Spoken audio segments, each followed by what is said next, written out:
Tonight on the All Kinds of Weather Forecast, we have our annual State of the Program address. Chris Phillips and Allie Peak Wilbur join the All Kinds of Weather Forecast.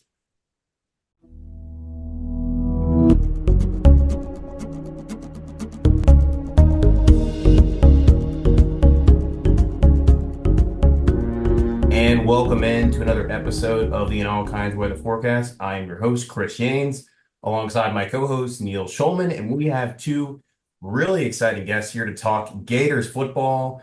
We're going to have an outsider's perspective. Chris Phillips of SEC Unfiltered. He is the host there.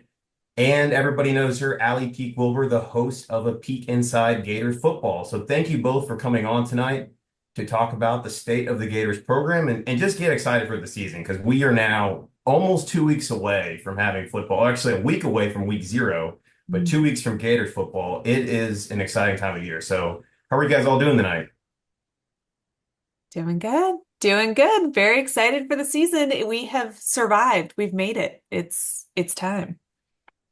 Guys, I'm doing And great. Neil, Chris, it's great to see you guys. And as everybody knows at this point, I'll be down in Gainesville for Florida, Miami. So really, really stoked to get down there. Never been to a game at the Swamp, obviously. Never experienced game day in Gainesville. So very, very excited for the locals to show me a good time. you're just diving headfirst into one of the more intense matchups, I think, in recent memory. Well, I mean, that's the thing, man. If I was going to come to one, right, I wanted to make sure, not to say Florida's not going to have a great 2024 season, but I wanted to make sure I saw the Swamp in all of its glory. And although I know it's going to be a 3:30 kick, and somebody told me that have you ever walked in the sun before? That's how hot it's going to be in Gainesville that day. But either way, I know the Swamp's going to be rocking. There's going to be some bad blood in the air, which I love. I love. I think it's going to be awesome. So yeah, definitely. It'll be hard to top this experience for sure. Absolutely. Well, we'll talk a little bit about that matchup later in the show, but like we talked about at the top, we're talking about the state of the program tonight. So we'll lead it off, guys. In one word, describe the state of the program for the Florida Gators. Chris, you are our outsider's perspective. We'll start with you and then we'll go to Allie. So what's one word you think the state of the program for Florida is right now? Yeah, guys, I went back and forth on this, but for one word for me is middling.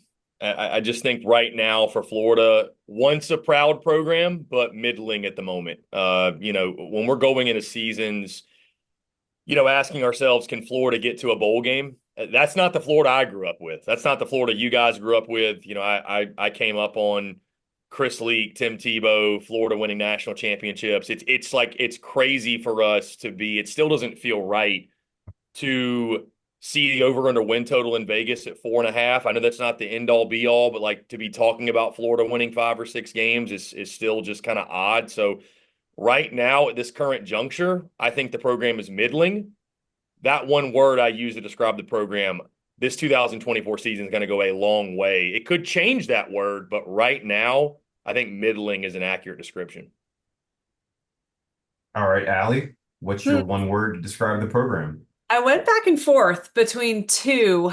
I went back and forth between watershed because I think this kind of is our turning point, right? Our watershed moment is this season. But I think I'm going to go with optimistic. I think that Gator fans feel like we are starting to get over that hump, and it's the beginning of the season, so I'm allowed to still be hopeful. So let's go with optimistic.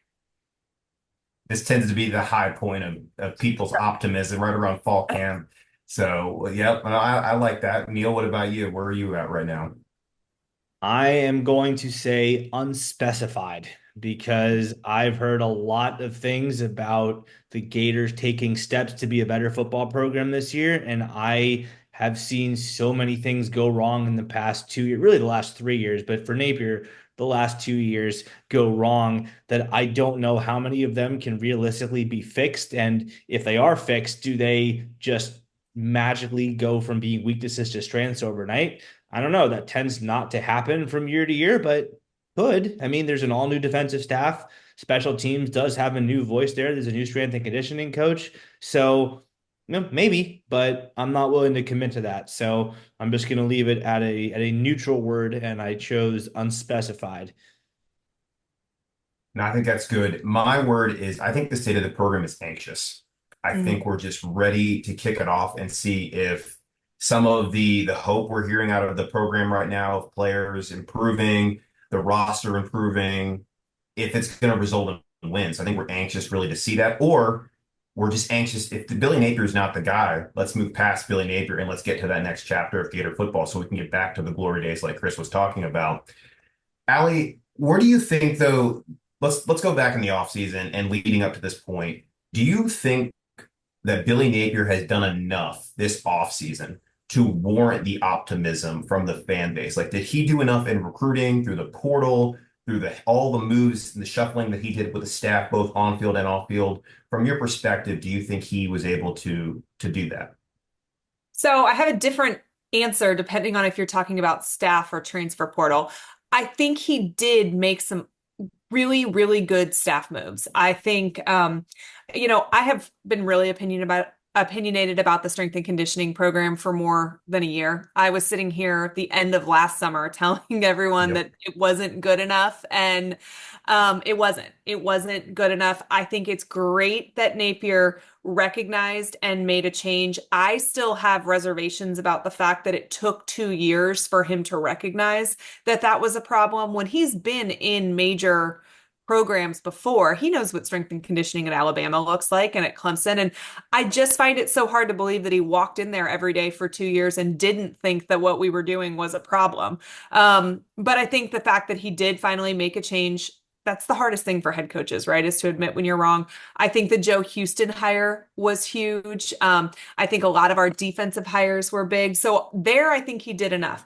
I don't know that I think he did enough in the transfer portal, but I also don't know with the players that were available if there was a whole lot more he could have done. But we're thin at offensive line, and we were bad at offensive line last year. So continuing to be thin, that's an area I wish he had done more. And some of the early reports coming out of fall came to your point is that the right side of the offensive line especially seems to be struggling already. We don't know how bad it is. Of course, we things, here and there, but that Yeah. is a concern. And I would agree we didn't necessarily address it. Chris, from a national perspective, when you're hearing the other people talk in the conference, what's the word out there? Do you think that people believe Billy Napier did enough in the offseason to get fans optimistic here in Gainesville? Yeah, I mean, I think that, I think optimism, that word was used a little bit earlier. I think there's actually optimism around Florida this year that they're going to be much improved, even with the schedule. There hasn't been as much doom and gloom and thinking that the ship is sinking, if you want. I think some of the offseason moves are to credit for that. I think you can always do more in the transfer portal, right? I mean, I think my mind goes to the recruiting class, the way you finished. We all recall what happened. You'd like to finish a little bit stronger. You obviously held on to DJ Lagway, which is the cornerstone of the class and is your future. But you'd always like to add more in the offensive line. Guys, there's a lot of teams that want to add more in the offensive line. It's just really, really hard to go get those guys. I thought the moves Napier made on the defensive staff were necessary. I agree with Allie about the strength and conditioning. And, I know it's best shape of your life season, but it is positive to hear the reports about guys hitting the miles per hours and the way the players look and, winning when you get off the bus and looking like an SEC caliber ball club that matters, right? So, again, I thought bringing Ron Roberts in was big. Firing the D line and secondary coaches, again, was a no brainer. And you give Billy credit. Heck, I give Billy credit for even like the special team stuff, the special teams mat. I know that's not coaching staff or portal, but just when we're talking about changes, like put the pride aside and just figure it out. I think, I don't know if it was Neil and I that talked about this or somebody else, but you know, people were making jokes on social media for a couple days. Was it low key, like maybe embarrassing? What's more embarrassing is having 8 guys on field goal block. What's more embarrassing is having 2 guys in the same jersey. So I credit Billy for at least taking action. And again, I think that's resulted in, I'm someone, I think Florida's going to be a better football team than last year. I love what they added with Badger at the wide receiver position. I love what they added with Asa Turner at the safety spot. That's just 2 guys. Grayson Pup Howard at linebacker. I mean, I think Florida added some really nice pieces, especially on the defensive side. And again, making those defensive staff changes. So, all in all, you add all that together. I think Florida did enough. Could they have done more? Sure. I mean, I think everybody can do more, but I think they did enough to make significant strides to where Florida fans should feel optimistic and should feel positive. And again, getting to a bowl game should be the minimum expectation this season. I think that's doable. And Neil, I know you have somewhat of a similar thought. We've talked obviously about this a lot together, but is there a particular area where you were really impressed with what Napier has done in this offseason? Yeah, I mean, it's got to be the strength coach hire. No, I mean, maybe you should have listened to the players when they told you to keep Nick Savage on staff. But I mean, no, like I get it. Hockey had been with Napier for a while, and maybe there is something to a coaching staff staying together. But I mean, it was obvious beyond obvious that a change had to be made. I mean, there was, think about this, there was one game last year of the 12 in which Florida played a better second half than a first half. And it was against your boys in South Carolina, which, I mean, to me, that's hilarious because I have to live among those demented turkeys. But when you have one game out of 12 in which you play a better second half and 11 games where you play your better half in the first half, you're not going to win games. You're just not, especially not when you play the better. Actually, maybe Arkansas was better in this. I don't know. Maybe Arkansas. At most, you have two games. At most, you have two games and 10 in the other way. Point being, the overwhelming majority of your games, your first half is better than your second. So that had to be fixed. And I do think that Craig Fitzgerald deserves a pinch of credit here, if nothing. I mean, he left, what, 5 weeks into the job, which is more than 0 days. So he did something. Now, Tyler Miles, obviously, if this team goes 8-4 or better and Florida's 4 losses aren't all because Florida melted in the fourth quarter, Tyler Miles to me is unquestionably the MVP of this team. There's no doubt he gets tip of the cap from me, but both of those guys have to be given a ton of credit. Napier made not one, but two good hires in the strength and conditioning program. One in which he got Craig Fitzgerald. He imported him from outside. And then to make the move up to elevate Tyler Miles to the higher position of strength and conditioning coach, where, like Chris Phillips just said, guys are looking stronger. They're feeling better. Obviously, the ultimate test of that's going to come in the games themselves. Do we have guys with their hands on their hips in the fourth quarter? Do we have guys just like pantomiming the technique like we saw Princely do in Vegas? Do we have guys getting flattened on pancake blocks in the fourth quarter? But, yes, the true test is yet to come, of course, but we can clearly already see progress there. So that's got to be the move that I say is the number one addition to this program that he's made, more so than any other on-field staff or player. I think it's really important to note, though, when we talk about the strength and conditioning program, that there is some nuance to what the problems were last year. When we would say our strength and conditioning program was terrible, we would have so many people that would say they don't look gassed in the fourth. And they didn't, but they never looked fast the entire game, and they were never stronger or tougher. And the problem is, if you aren't stronger or tougher week one, you will not improve that entire 12 weeks.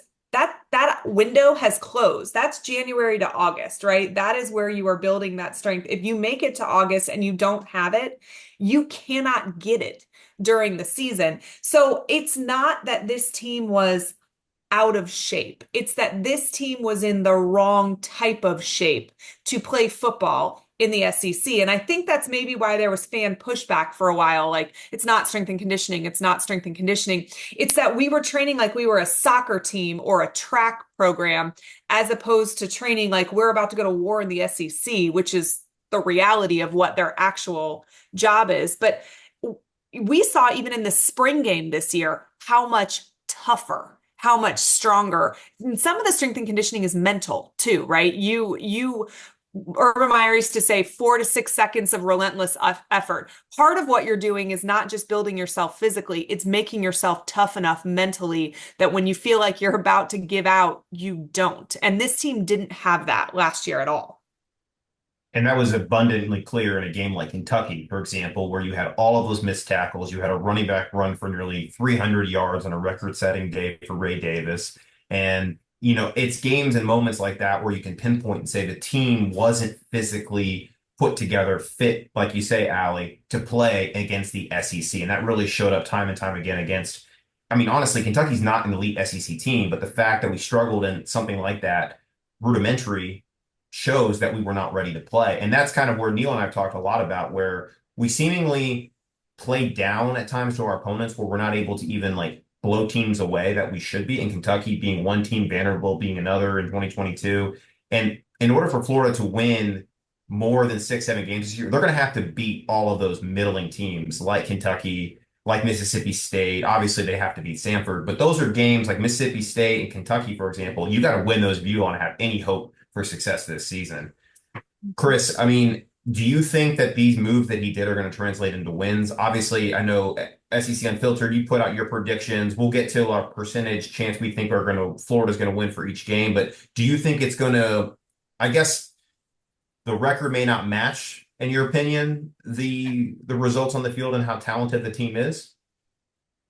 Yeah, I mean, I would say this. Like, I know Florida fans are tired of hearing about the schedule, and I totally get it. But I mean, the schedule is such, guys, that if Florida goes 8-4, they should be in the college football playoff. I mean, it's that difficult. Like you look at the slate, and the AP poll is out: 19 Miami, 20 Texas A&M, 15 Tennessee, 1 Georgia, 4 Texas, 13 LSU, 6 Ole Miss, 10 Florida State. By the way, you also have to play a really, really tough UCF team with KJ Jefferson, who came in there last year and did what he did. Need I remind anybody? So, I mean, again, you guys already know how tough the schedule is.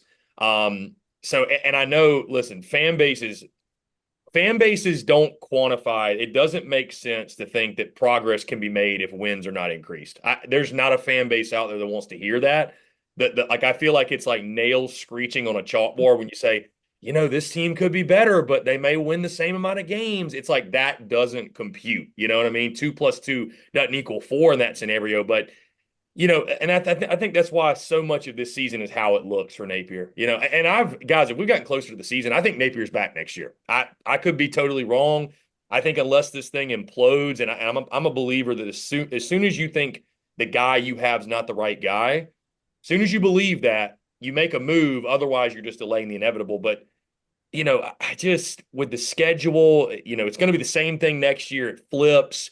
If they can make positive strides, you need to get to a bowl game. That'll at least give you something to feel good about. You haven't had 3 straight losing seasons since what I think the 1940s or something like that. It's not a new record you want to set, right? So you'd like to see the wins increase, but I think almost more importantly, like there's a path, I think, guys, where 6-6 and the way it looks is more impressive than 7-5 and the way it looks because of the mistakes you did or did not make, the margins of defeat in those games you lost.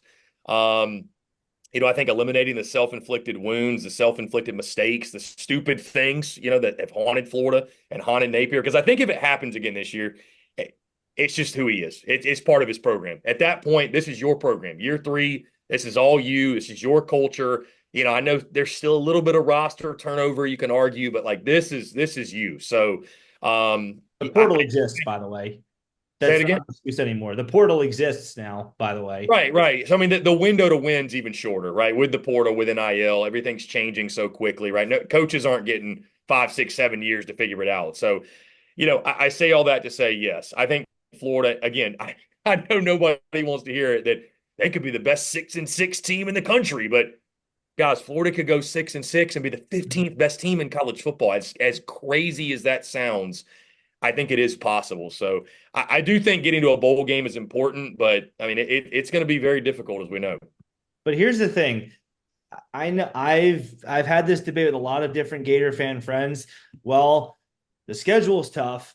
Well, too bad. You're Florida. You better win games and figure it out. Here's the thing. My patience for that argument goes right out the window if you lose to Miami, because that is the kind of game where you have to win. And really, if we lost to Miami this year to start the year, but we didn't lose to Arkansas, to Kentucky twice, to Vanderbilt, you almost have the near calamity against South Florida in his 3rd game ever. You don't have those results and you lose to Miami and it's a fluke, but you lose to Miami and there's this pattern of nauseating losses, many of which come in the swamp, just piling up on top of each other. And at that point, okay, you know what? The schedule is what it is. You better win games or this isn't going to work out, because this isn't 2002 anymore. Miami is not a joke, sure, but they're not an elite team either. They're not Georgia. They're not Texas.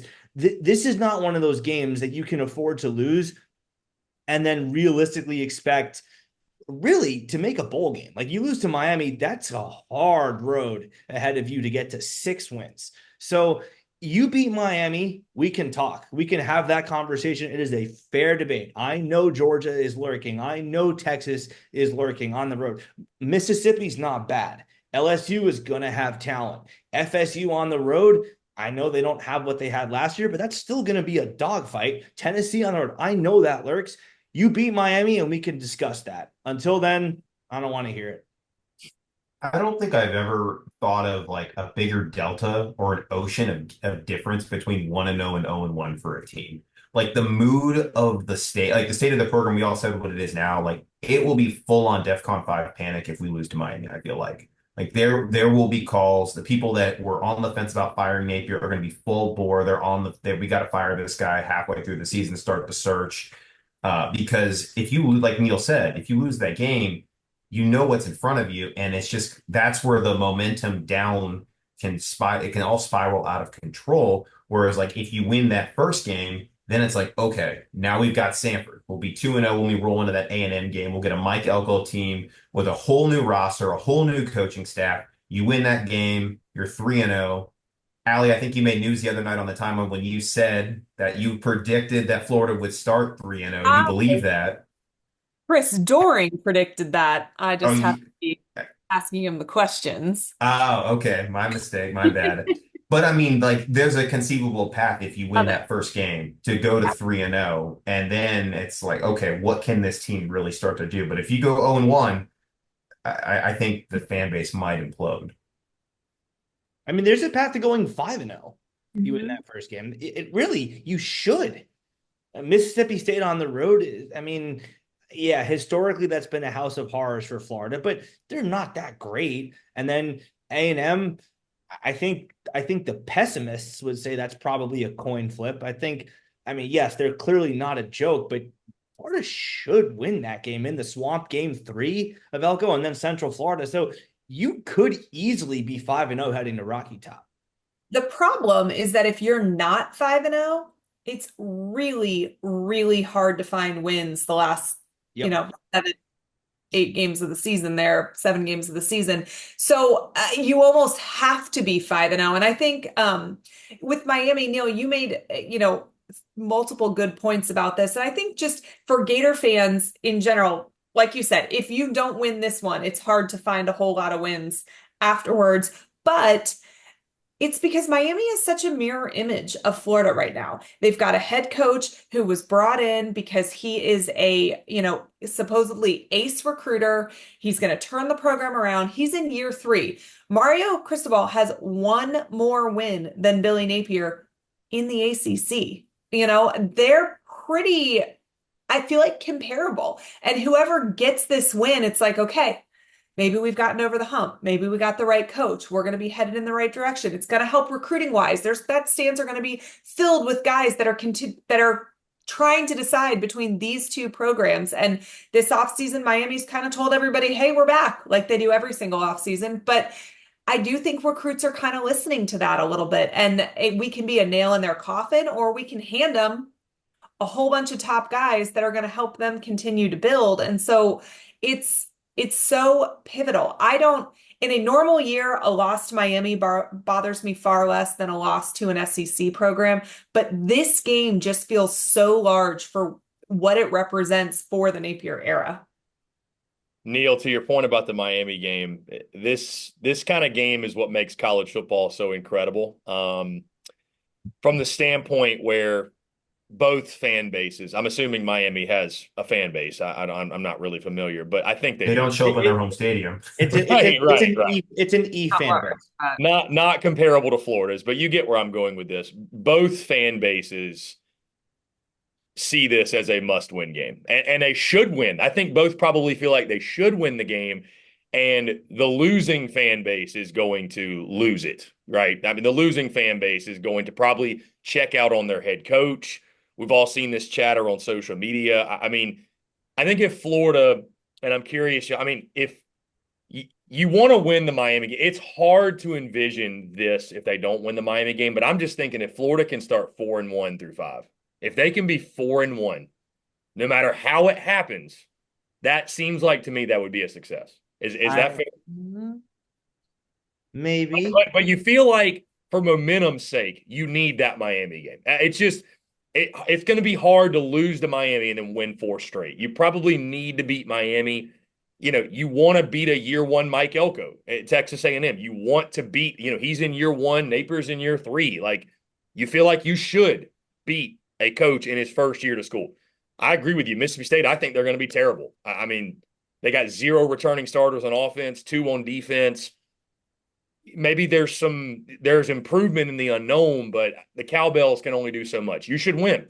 And then UCF, it's going to be a tough game, but you should win. I mean, Florida should win. Florida should win. And that is the path to Billy Napier not being in Gainesville next year, is if you're dropping these games to the Florida schools. And I mean, I don't have to tell y'all that, but I would imagine if you lose to Miami, if you lose to Florida State, and if you lose to UCF, he's gone. I just don't see a path where you're back if Florida has to look themselves in the mirror and say, not only are we not an upper echelon SEC program, we're not even the 4th or 5th best team in this state. So that's something I don't know that Napier be able to overcome. But I mean, I think if you can start 4-1, but that Miami game, to your point, it is what makes college football great. If you're someone like me, who my blood pressure is going to be a lot lower than Neil's on game day, because when I leave the stadium, no matter what, I mean, I'm pulling for Florida, but I'm not going to look at it as the season's over, depending on what the result is. But that's why we love college football, when there's that much on the line. And if Florida wins that game by 3, we'll all look around and say,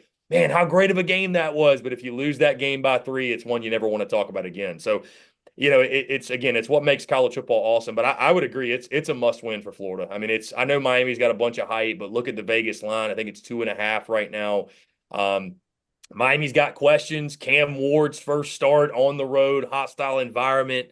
I mean, it's a tone setter. If Florida's going to overachieve, I think it's one you got to have. Here's the thing. Here's the problem with losing to Miami. If you lose that game, Billy Napier drops to 1-8 against his rivals. And Neil, I don't want to get you fired a lot faster than your overall record. Yeah, I don't want to see you, Neil, after a loss to Miami.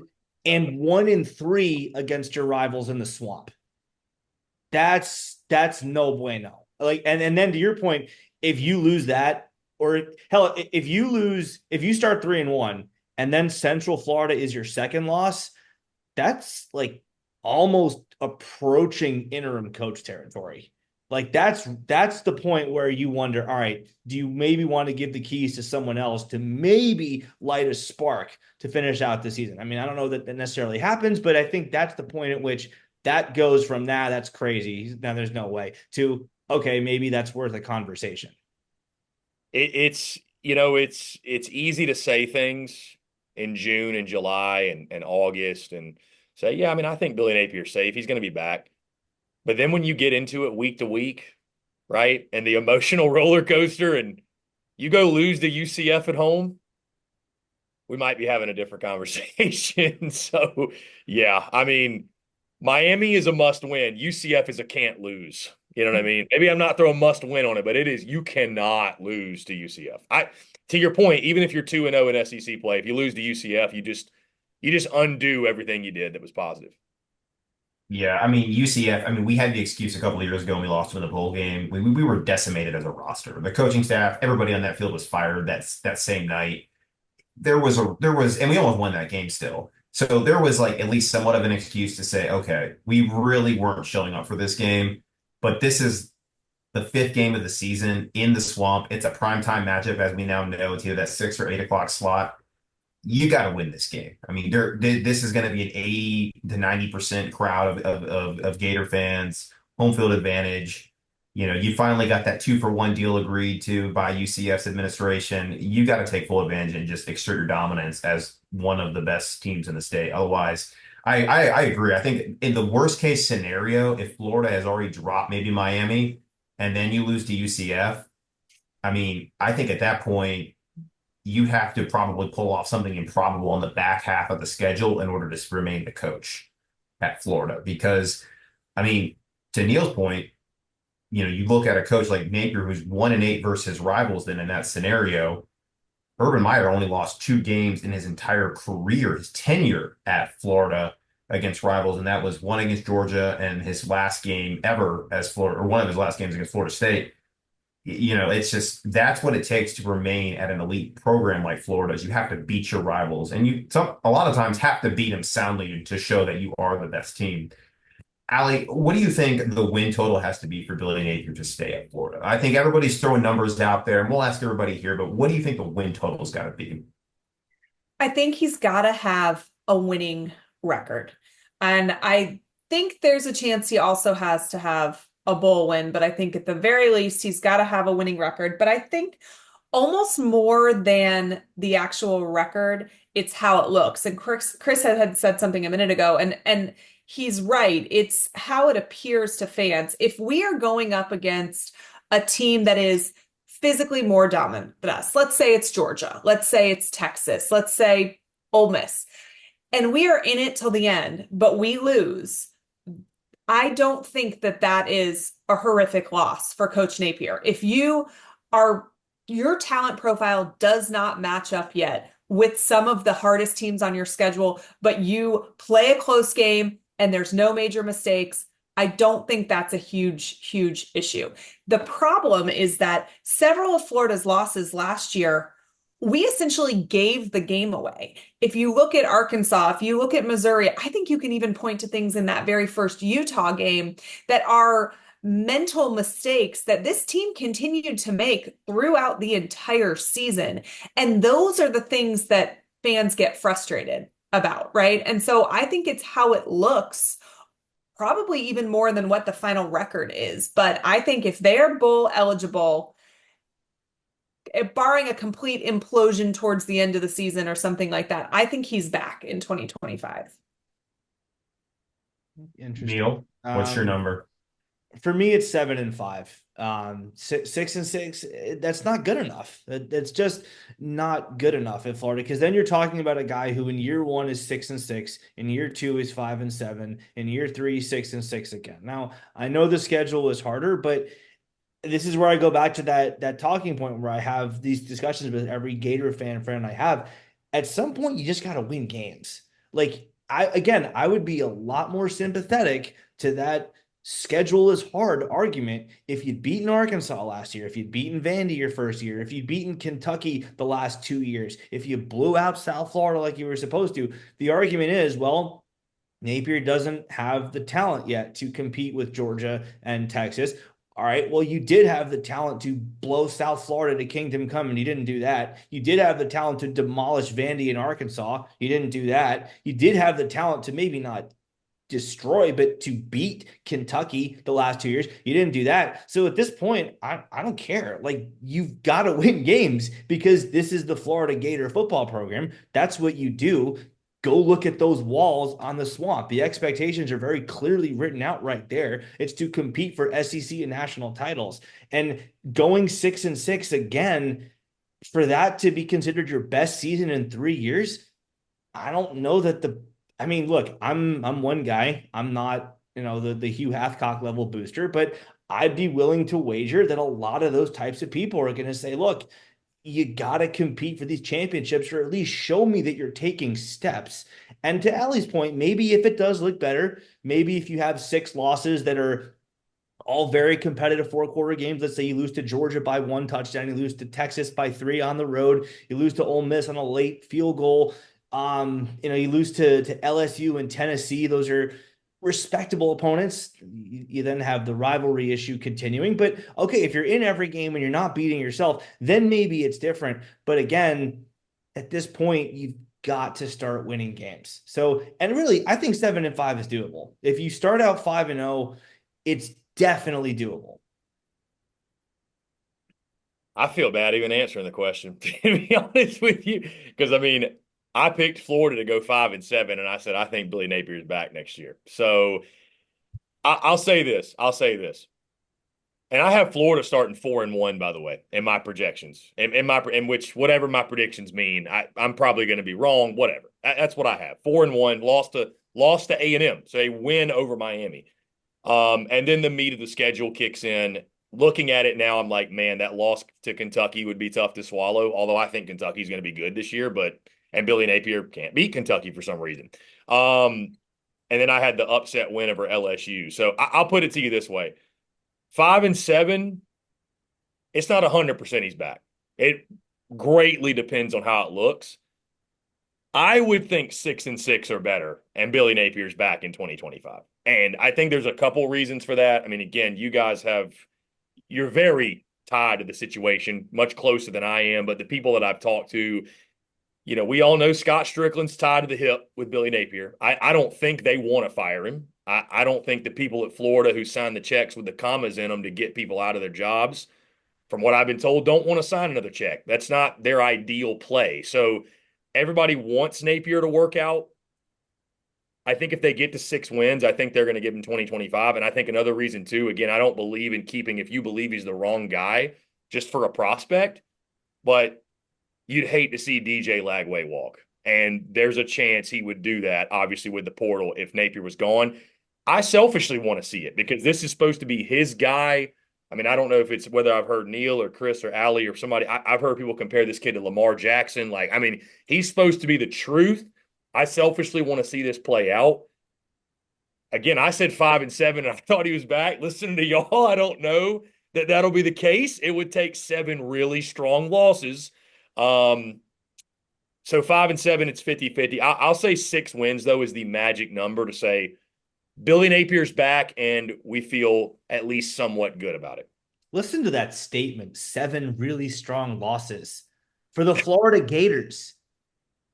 It's 2024, Neil. I mean, listen, it's not 2004 anymore. I have to tell myself that. Unfortunately, that's just the reality. I mean, you got to take the Florida F off the helmet and look at the rosters. Looking at their schedule, I mean, if you win 6 games, you won some big games. You probably beat Miami. Of course, you beat Mississippi State. That's not a big win. Maybe you want to consider UCF a big win. Samford's a win. That's 4 games, though. You won 2 more, whether it's Texas A&M, it's LSU, it's Tennessee. Kentucky probably needs to be one. So if you want to count that as one. But there's another probably pretty big signature win in there. Any of Georgia, Texas, Ole Miss, and Florida State would be – because I think Florida State's going to be an ACC championship kind of team. They're going to be really good.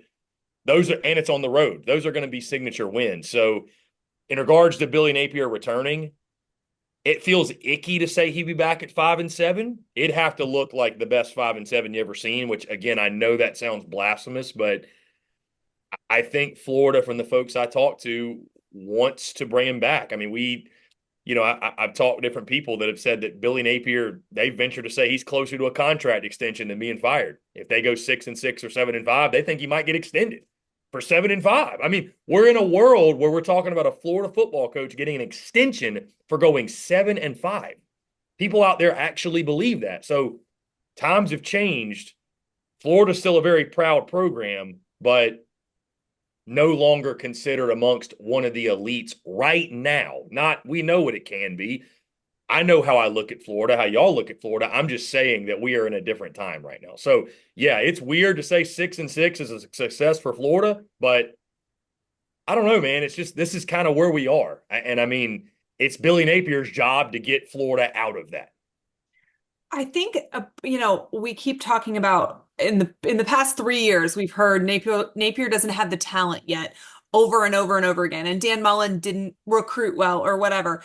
First of all, it is important, I think, to tell that I don't think Napier's classes have, if you look at the average of his 3 years and Mullen's years, I don't know that I think that they are much different in terms of class ranking. I understand kids didn't end up qualifying or left or whatever, but I don't know that I think that the improvement has gone through the roof, aside from DJ Lagway and an LJ McCray. But if I'm looking at the schedule, and I understand it's an incredibly tough schedule, but does Miami have more talent than Florida? Maybe, but not a ton. Florida's got more talent than Samford. At the moment, I think they have more talent than Texas A&M. Texas A&M's roster was decimated when Jimbo left. Everybody left. Mississippi State, Florida's more talented than. On paper, Florida's more talented than UCF. On paper, Florida's more talented than Tennessee. If you compare our last 4 classes, Florida's more talented than Kentucky. Georgia obviously has more talent than Florida. Texas has more talent than Florida. I don't even know that Ole Miss has more talent than Florida. And I don't think Florida State does. I think you can argue that LSU does. They, but you're talking 3 or 4 teams on that gauntlet of a schedule who truly, when you put on paper, are a more talented program. So then at that point, if it's not about talent, it becomes about scheming and coaching and, preparedness, which are all the things we were sold on for Napier. And you talking about kind of the scheming and preparing to make sure that we're good to win those types of games. When you do have better talent, Billy Napier did make a move this offseason that might potentially help with that. And I wanted to get your thoughts on this, Allie. Obviously, he promoted Russ Callaway to the co-offensive coordinator role. And it's yet to be seen what that really means. Does that mean he's going to be calling plays? Does that mean he influences the game plan? Whatever. But do you think that was, one, a positive thing? And two, do you think it's going to make a difference? I do think it was a positive thing. I spent all of last season campaigning for an offensive coordinator, but I do understand when you're going into a year that could be a do or die year, why you bet on yourself if you're Coach Napier. I get the concept of I'm going to do what got me to this place. And if I'm going down, I'm going down, at my own hand and not somebody else's. And I don't actually have an issue with his play calling overall. I just feel like sometimes it doesn't feel like he has a good rhythm for the game. And that may be because he wears so many hats at the same time that he can't just focus on being the offensive coordinator because he is the CEO of this entire program. And before he ran out of the tunnel, he was shaking the hand of 25 recruits and, he was doing this and that. And so I almost don't know that we've gotten to really see Billy Napier, the play caller, because he is always Billy Napier, the this, the that, the other. So if Russ Callaway helps alleviate some of that, and I think Ron Roberts does too, actually. I think he kind of takes some of those head coaching duties as well, and that will help. But it was handing a plate off that I think was important. And he did that with Joe Houston as well, hiring him as a special teams coordinator. So, maybe it gets better. I'm hopeful. Yeah, I mean, we'll see. I think that at least showed that he's willing to do something different, whereas he didn't do that in the first 2 years. And I think part of the play calling too is a lot of fans have this issue with the pre-snap motion. It takes long to develop. There's the ill-timed play calling where you call the double reverse pass in the Florida State game that absolutely just gutted the momentum we had. I mean, if we score on that drive, I think we win that game because just the way that night was going, it's just kind of those moments, those ill-timed moments where he just doesn't have a feel or a grasp for the game, like maybe some better play callers like a Dan Mullen who was really good at that. Yeah, just to honestly, I was all for the idea of a trick play in that situation because think about it. If it hits, well, now you're up 3 touchdowns and you've landed the coup de grace. I was anti the design of that play where you have your entire offensive line vacate between the hash marks to become a convoy for Trey Wilson, only to have the ball go right back to where the line just vacated so that 4 defenders get a free shot on Max Brown. I think that was a play that should have been aborted, honestly. It never should have seen the light of day. And you kill it in its embryonic stages. You never roll it out in a game. But I am all for the idea of trying to land a knockout blow. That is that's my biggest problem with Napier. Like, think about the 4th and 3 against Utah, where you have a fake jet sweep to Pearsall. It develops very slowly because he has to come around. You have to fake the handoff. Nope, now it's an inside shovel pitch to Sanders. Utah sniffed it out in a nanosecond because, as Allie's saying, they're very well coached. There's the scheming. Their defense is very, very sound. It's all assignment football, and they're good at it. So if you take 5 seconds to get the ball to the guy it's supposed to go to, it's never going to work. So stuff like that has to get sniffed out in the film room, in the practice room, or on the practice fields, and just should never see a game itself. And honestly, if Callaway can fix that issue and tell Napier, no, that's not going to work. You got to tweak that. You got to kill that. No, do not call that as it stands right now. That's probably half the issue fixed right there. So I don't know if you guys have ever read anything that Will Miles from Read and Reaction has written, but he did a really interesting analysis last year where he looked at essentially like boom and bust plays and the rhythm that games are called. And essentially what the stats tell you is if you're going to be scared money, don't make money. then you call the game that way every single time. Or if you're going to be cool, calm, and collected, Billy, that just stays the course, then you call that the entire time. But it's almost like, when you're learning to drive stick and the car's kind of like jerking like this back and forth, like that's what it feels like the offense is. Either drive it safely at 45 miles an hour or drive it at 90 miles an hour the entire time. But it's kind of like the whiplash that you are creating by calling your offense the way that he does, that I think was the problem more so than any one play. And an example of that of a good game was the Tennessee game where we were hammering the line of scrimmage, running the football. ETN broke off that long run. We won't mention his name again after this. But then we were hitting that short intermediate passing game too off the play action, the rollouts for Graham Mertz, and that really kept Tennessee defense on their heels all night. But that was very simple play calling. There wasn't anything too crazy about that. There were no trick plays needed that night, and we did the job. We were able to be up 26-7 at halftime. The game was already put away at that point. So that I think that's an example of where that's good play calling by Billy Napier, that where the rhythm is already kind of set forth. Yeah. Chris, what do you think as far as a move like that? I guess the play calling was a big issue, talked about in a lot of circles throughout the conference. What are your thoughts on that transition? And do you think if what we're saying is true, do you think it'll help him this season? Yeah, I remember talking to Neil shortly after the season last year and him adamantly calling for an offensive coordinator to take control. So glad to see this is still a pressing issue. Every show last year he did that, I feel like. Glad to see this is still a pressing issue. I was going to say I agree with what Ali said. I do respect the fact that Billy Napier, if he's going to go down by his own hand and call his shots and do what you're best at. And I think Billy believes that's what he's best at. It's why he got to the SEC level. And so if you don't want to delegate that, don't delegate that. Like if you feel like that's your bread and butter, I will say this. I think at times there are very few teams out there, very few fan bases that like their offensive coordinator. Look at Mike Bobo at Georgia, for example, not to bring up the dogs, but I mean, Mike Bobo has gone to places like Auburn and South Carolina and was hated at those stops, and their offenses were very blah, not good. And he goes to Georgia, and they have the best offense they've had since 2014 last year, and Carson Beck throws for 4,000 yards. Sometimes it is about Jimmys and Joes, and I'm not saying that that's Florida doesn't have enough of those to have a good offense, but I think the offense should improve. Like it should get even better this year with Mertz being back, and I love the addition of Badger from Arizona State. And I think Trey Wilson's a real dude. And I like Boardingham at the tight end and Montrell Johnson. I know he's dealing with some injury stuff, but he's going to be back and needs to be that guy. Could be back for Miami. I don't know. Offensive line's got to be better. But I think the interesting thing, again, to what Ali was saying, was the big thing I look for in these play callers is the instinct, knowing when to take the killer shot, knowing when to call certain things. We're all very familiar with Steve Spurrier here, and that was the thing I felt like he was so good at it. He just knew when to push certain buttons. It seemed like he knew with the flow of the game right after a big turnover, he's going to go for the jugular, second and short.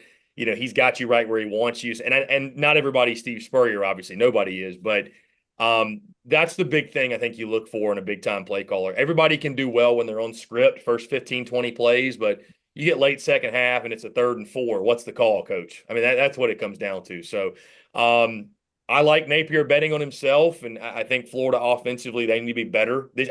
Defensively, I think was probably the bigger issue, but you need to continue to make strides, improve. You got a guy in Graham Mertz who's the right trigger man. Hitting some more of those downfield shots obviously is key, but to your point, the offense needs to, I think a good way to put it is stay on time, stay in rhythm, stay ahead of the chains. You'll be in a good position then. So, but I like Billy Napier betting on himself, and I think it should pay off. I think Florida should be good on offense this year. I mean, I think it's hard to imagine a scenario where a guy who is as intelligent as Graham Mertz is and is as mistake-free as he usually is, where the offense is bad. I think that the floor for the offense is pretty high. I do want to point out that the raw statistics for Florida offense last year are not what Gator fans are used to. 6.05 yards per play and 46th in the FBS overall with 409.1 yards per game. It's not terrible, but it's not great either, and it's not the standard at Florida. I mean, Chris Phillips was talking about again what we were growing up with Spurrier, with Urban Meyer, with Tebow. Gator fans are used to big time offenses. 46th in the country is not what the Gators fan base is used to seeing. Now, can we replicate the Tebow years? Can we replicate the fun again? No, obviously not. But 46th isn't even in that ballpark where you can say, all right, well, they do have a talent issue. They're doing the best they can with what they've got.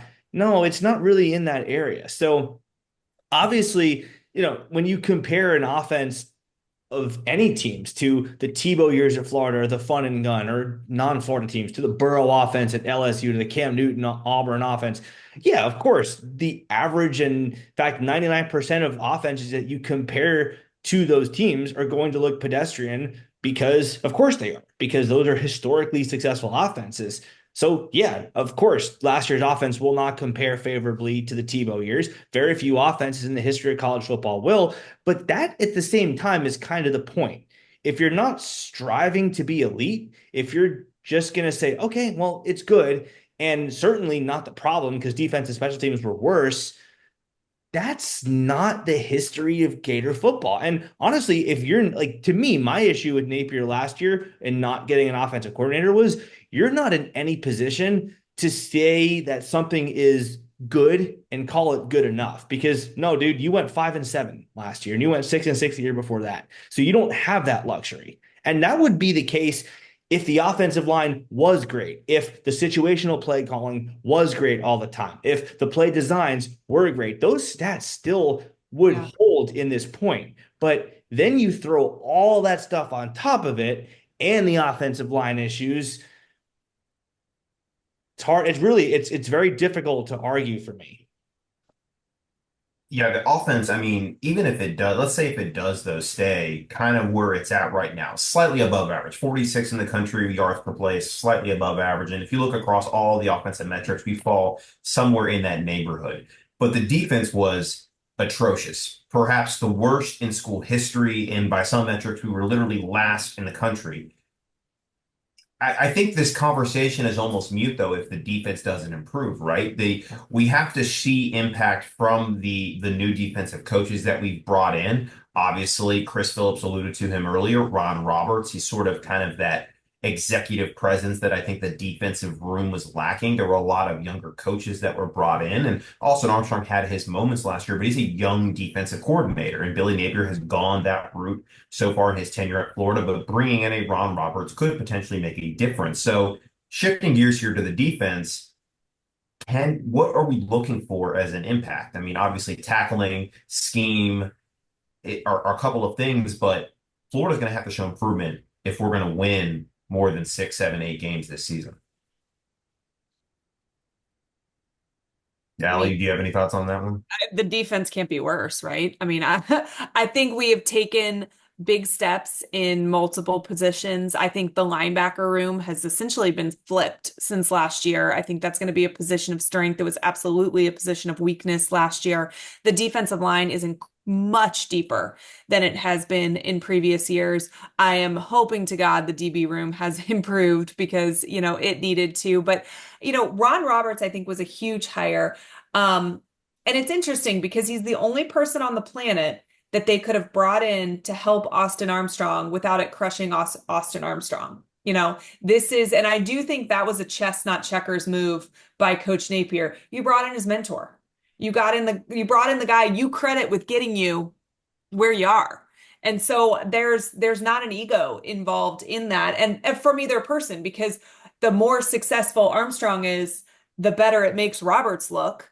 And so I really think that was the perfect symbiotic relationship to create for the defense because maybe Austin Armstrong was a tick too green. I think he's going to be an incredible coach long term. I think we see that fieriness in him in the sidelines. He relates to those players, but he is damn young to be the defensive coordinator at an SEC school. So this was kind of maybe the training wheels, but I also think that Roberts was good for Napier too. One of the things that was so irritating to me this entire season was how even keel Napier is. And that's great 95% of the time, but there was just some times where please get in that guy's face that he made that stupid mistake that just cost you, 15 yards or the game or whatever. And that's just not him.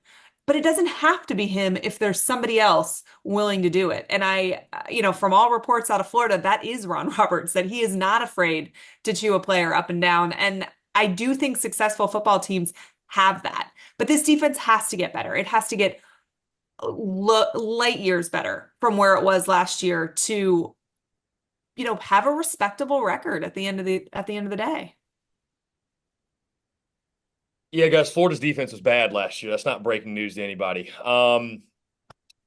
They allowed 38.2 points per game during the last 5 games this season. I mean, we all remember the LSU game. I don't care how good Jaden Daniels is, like that. We won him the Heisman Trophy. I'm Right. still waiting That for the was his thank you Heisman card for moment. this guy. Right. That was his You have guys in the Heisman defense moment. tweeting me, what could I possibly do here? And I simply tweet the tape of it. Yeah, that was his Heisman moment. I mean, I talked to some Florida guys that were at that game that mentioned to me, they were talking pregame that, man, like what if Jaden Daniels went for, had 500 yards and he had 700 by himself or something? Like set records, crazy records. So anyways, it's got to be better for sure. I mean, I think that's the thing. You look back at Florida last year and I mean, that's why they didn't make a bowl game in my mind. I mean, the defense has just got to improve. It's when I think of Florida, I think the misconceptions, we think of just big time high flying offense, fun and gun, Urban Meyer, but it's defense, man. It's relentless, scary linebackers, like ruthless defensive Meyer end. is defense, right?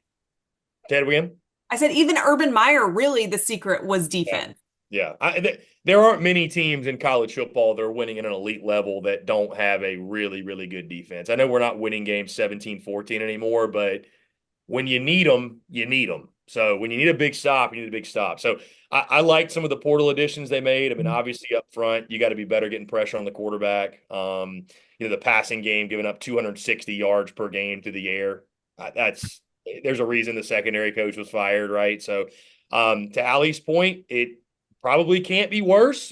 LSU fans would argue differently, but it probably can't be worse. But I think with some of the positive additions you made, I mean, and bringing in Ron Roberts again to help out Austin Armstrong, who I think is a rising star in the industry, but you're just a young guy. And I'm sure it was baptism by fire last year, and you're learning on the go. And so I think Ron Roberts will be a positive addition. But Florida's going to improve defensively. It's just how much. That's the real question. How much do they improve? And they've got to be better down the stretch because, again, the schedule down the stretch is brutal, and you can't fall apart like you did last year.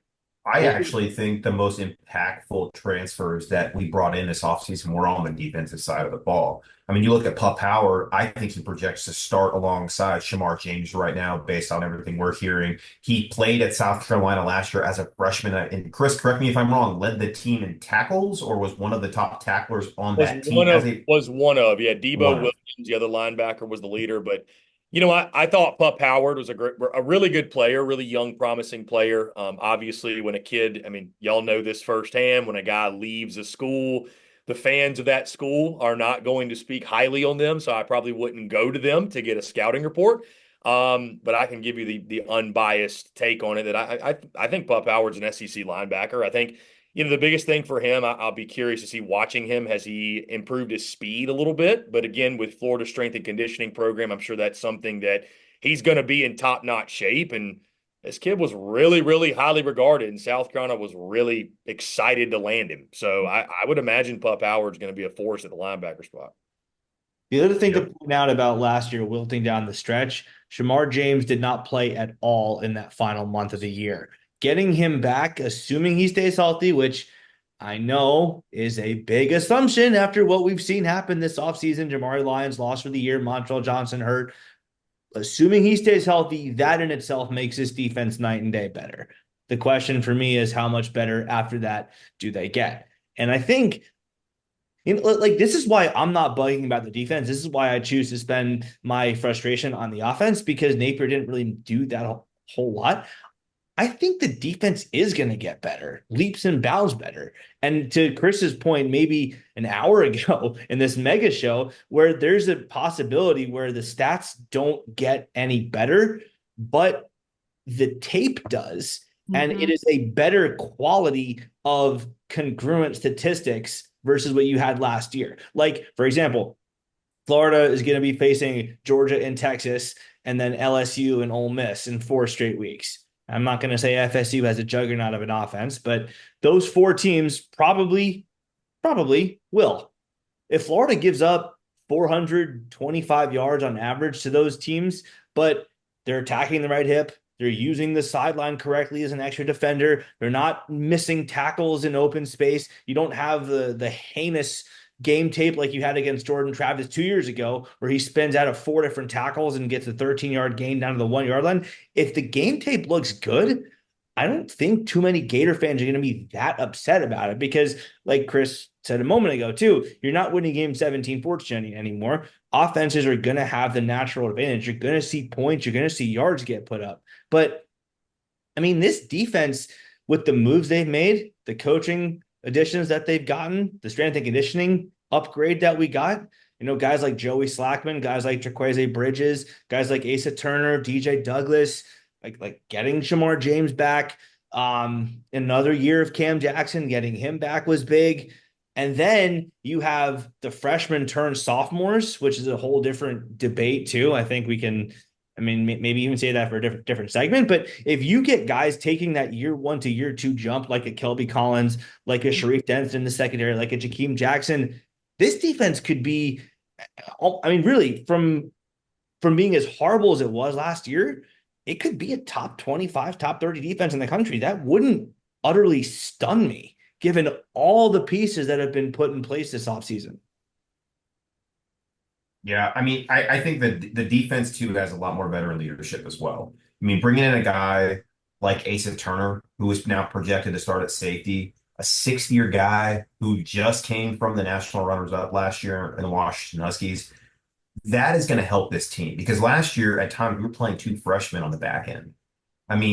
We all know the trial by fire in the SEC when you're a freshman secondary guy getting burnt by a guy who's going to be playing on Sundays the next season. And that's really what you're dealing with in this league. So I think having that veteran presence back there and now another year under the belt of Jordan Castell, Jason Marshall, hopefully has his money here finally, a 5-star prospect who came to Florida with so much hype, finally lives up to that billing and is able to have a season where he can get drafted. And then, of course, Devin Moore, where we're hearing some people say he's the best corner on the team right now as junior guy who he himself could play into a draft pick next season. So I'm excited to see what this defense can do. And I think it's going to help that they're going to have the crowd behind them in such a big game to start the season because defenses tend to feed off that crowd. So having a big performance maybe against a quarterback who's getting a lot of hype like Cam Ward is for Miami could help get that ball rolling and have the season go forward from there.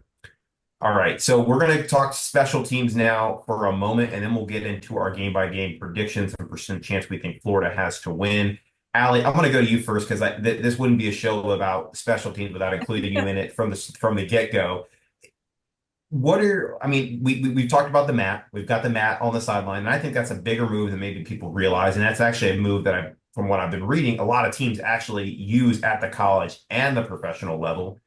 But this team, the special team should be good. Like we're returning an all-conference preseason kicker and Trey Smack. We have Jeremy Crawshaw. We've got some young guys that are showing that they have a lot of speed that maybe contribute on special teams. What are outside of the coaching are you excited about maybe with special teams this season? Well, I'm hoping we've all taken a remedial math class and we can all count to 11 every time. That will be an improvement. I do want to talk about the mat for a second. I think honestly, it's more embarrassing that we didn't have the mat before than that we have it now. It is super common.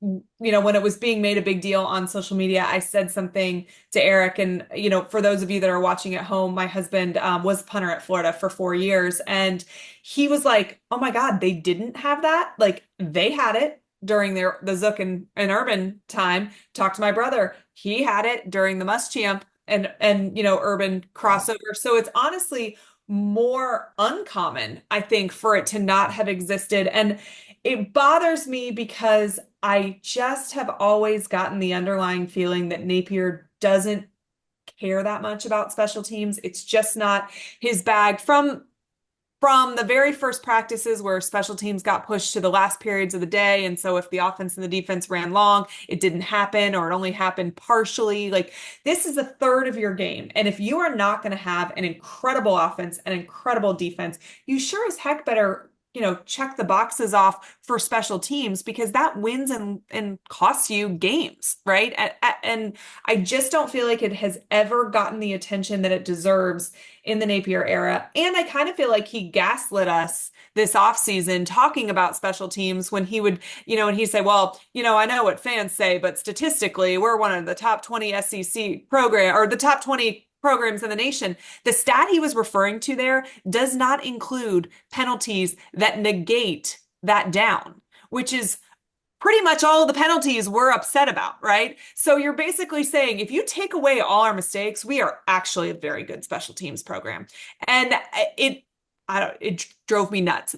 But the hiring of Joe Houston tells me he does actually know it's a problem. He may not be willing to publicly come out and admit that to fans. And I get not wanting to throw your players under the bus. And I think also we didn't have the depth where you could really bench the guys that are making the mistakes, because the team just wasn't deep enough for that sort of punishment. So the lesson doesn't get learned over and over and over again.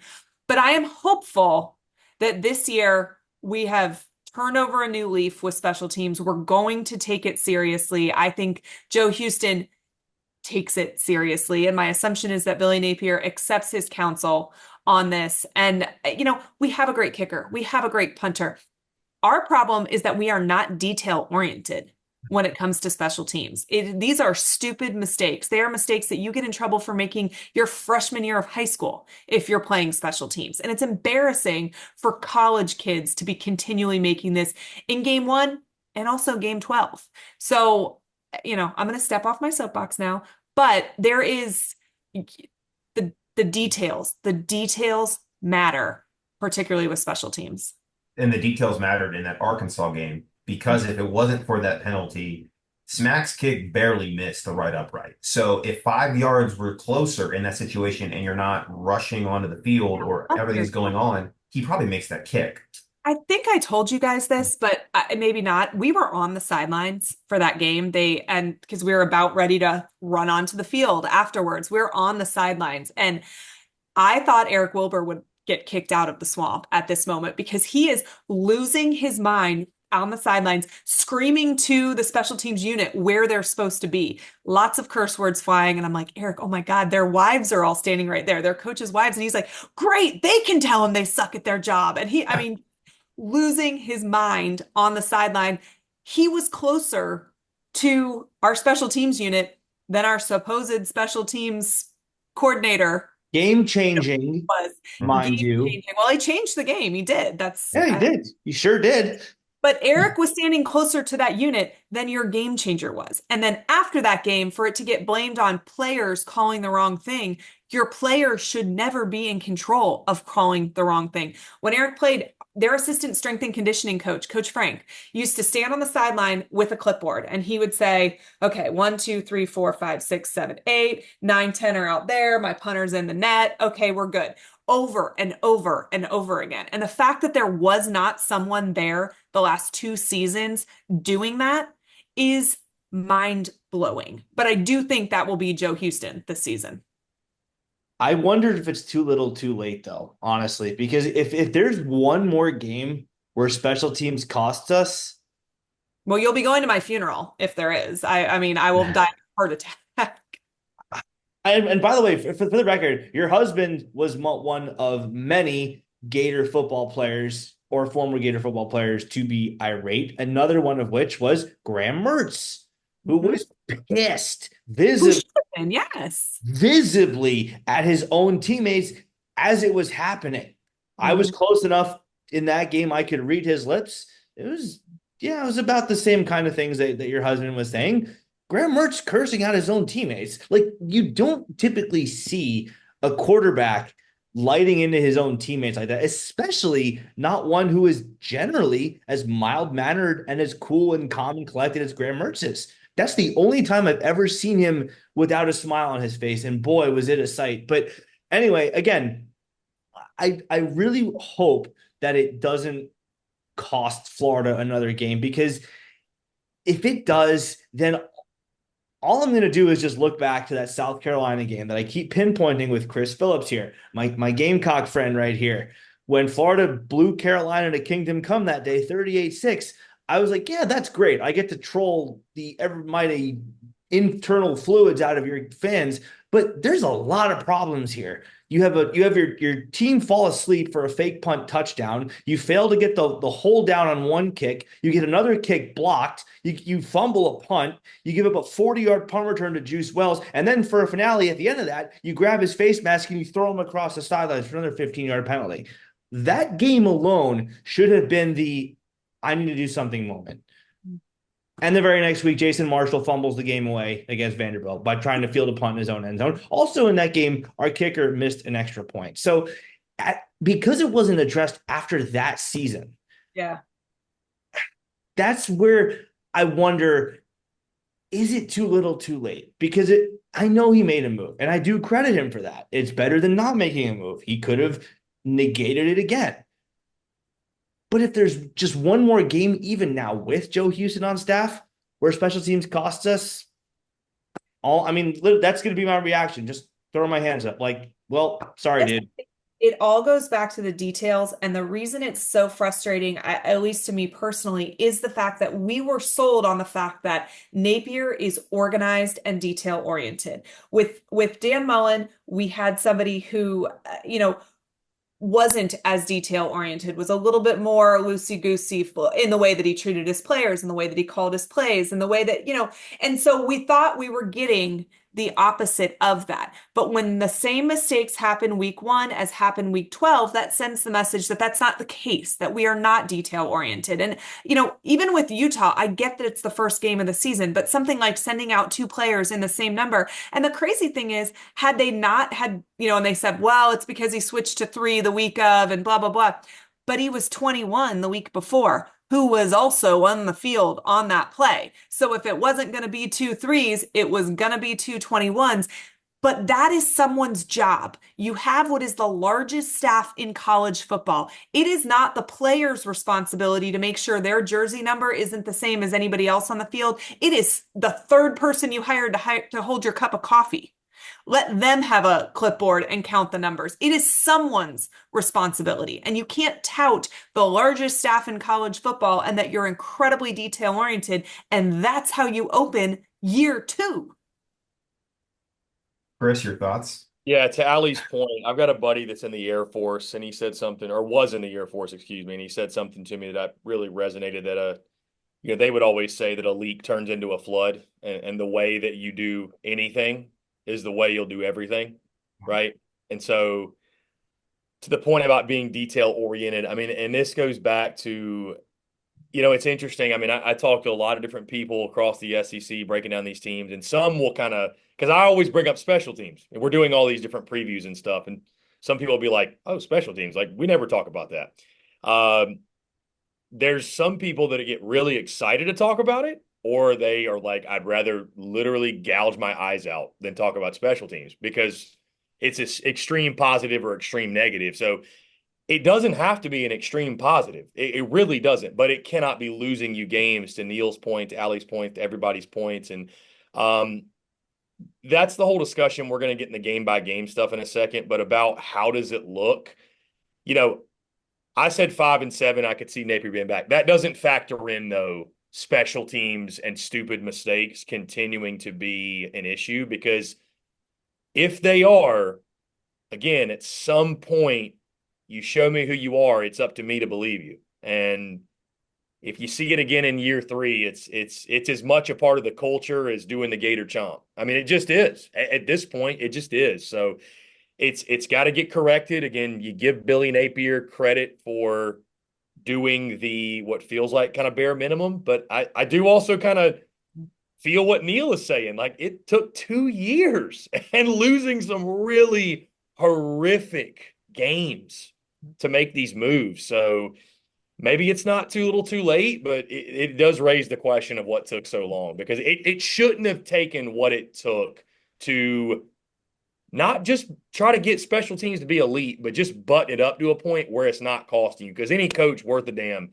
knows that facet of the game, it can lose you a game as easily as it can win you one. I'll put it very, very bluntly. If there is one more game that Florida loses because of special teams, that's the guillotine. That's it. Game over. I could see it. Wrong situation, wrong loss. I could see it. Absolutely. All right, guys, let's get into the games. Let's get into our predictions right after this ad read. Real slick transition there, Chris. Love it. Thank you very much for teeing me up like that. Yes, the In All Kinds of Weather forecast is proudly sponsored by 401k Generation, the wealth management company that helps you invest today for your future tomorrow. Their team of advisors is committed to providing guidance and education for your 401k plan and its participants, and they also offer a range of enrollment solutions tailored to meet the unique needs of your company's 401k plan. Whether it's savings for your child's college, investment advice, or even your retirement, 401k Generation's team of advisors makes getting to know you their top priority. Their advisors will tailor a path to assist you in navigating life's financial milestones and reaching your financial goals. That's 401k Generation, building stronger futures one generation at a time. For more information, contact them 866-998-5879 or visit their website at 401kgeneration.com. Also, do not forget to check out our merch. We've got Beat Miami merch. We've still got the We Are the Boys of Old Omaha shirts. Those were really selling like wildfire all throughout the summer until just about a week or two ago, actually. They're still up there. We've also got polos, t-shirts, koozies, tumblers, hats. You name it, we've got it, all featuring that slick new alligator logo that pays homage to your favorite moments in Gators history. Go to inallkindsofweather.com/merch to stock up for football season. Just one quick point on that too. Joe Houston, by the way, not exactly the same role on the Florida staff that a Ron Roberts or Gerald Chapman or a Will Harris or a Russ Callaway have. He is an off-field staffer, the same way that, not really the same way, but technically the same way that a Savannah Bailey is, who, by the way, very important part of the program. But that's not really what a lot of Gator fans were looking for. So if things fail again on special teams this year, that is going to be something people point to. Well, you hired a babysitter for Chris Couch. So just wanted to throw that out there too. It's not exactly the form in which we wanted him to make the move. Yes, he did make a move, but not really what we were looking for. The only counterpoint I'll make to that, Neil, is that the NCAA this year did change the rules for on-field, like the way the on-field coaches are counted per se, and now off-field staffers, such as a Joe Houston, can have more of an impact on the sideline and be there actually coaching during the game. So I don't really think that necessarily, like as in the past, can be as big of a deal. Allie's squinting her eyes at you. Yeah, but that move happened after the hire. So that might just be serendipitous as opposed to, part of some grand plan. Well, hopefully God's falling on the Gators there. So I don't know. We'll see. The same thing, Allie.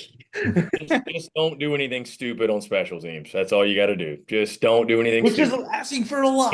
Just do the bare minimum. That's it. The bar is in hell, Billy. The bar is in hell. Just do the bare minimum. The number is 11, not more, not less.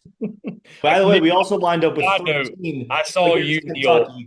I saw you, Neil, and it really spoke to how traumatized you are over all this. The mat that had 10 spots, and it was like the other spots for the kicker, and you're like, no, it has to have 11.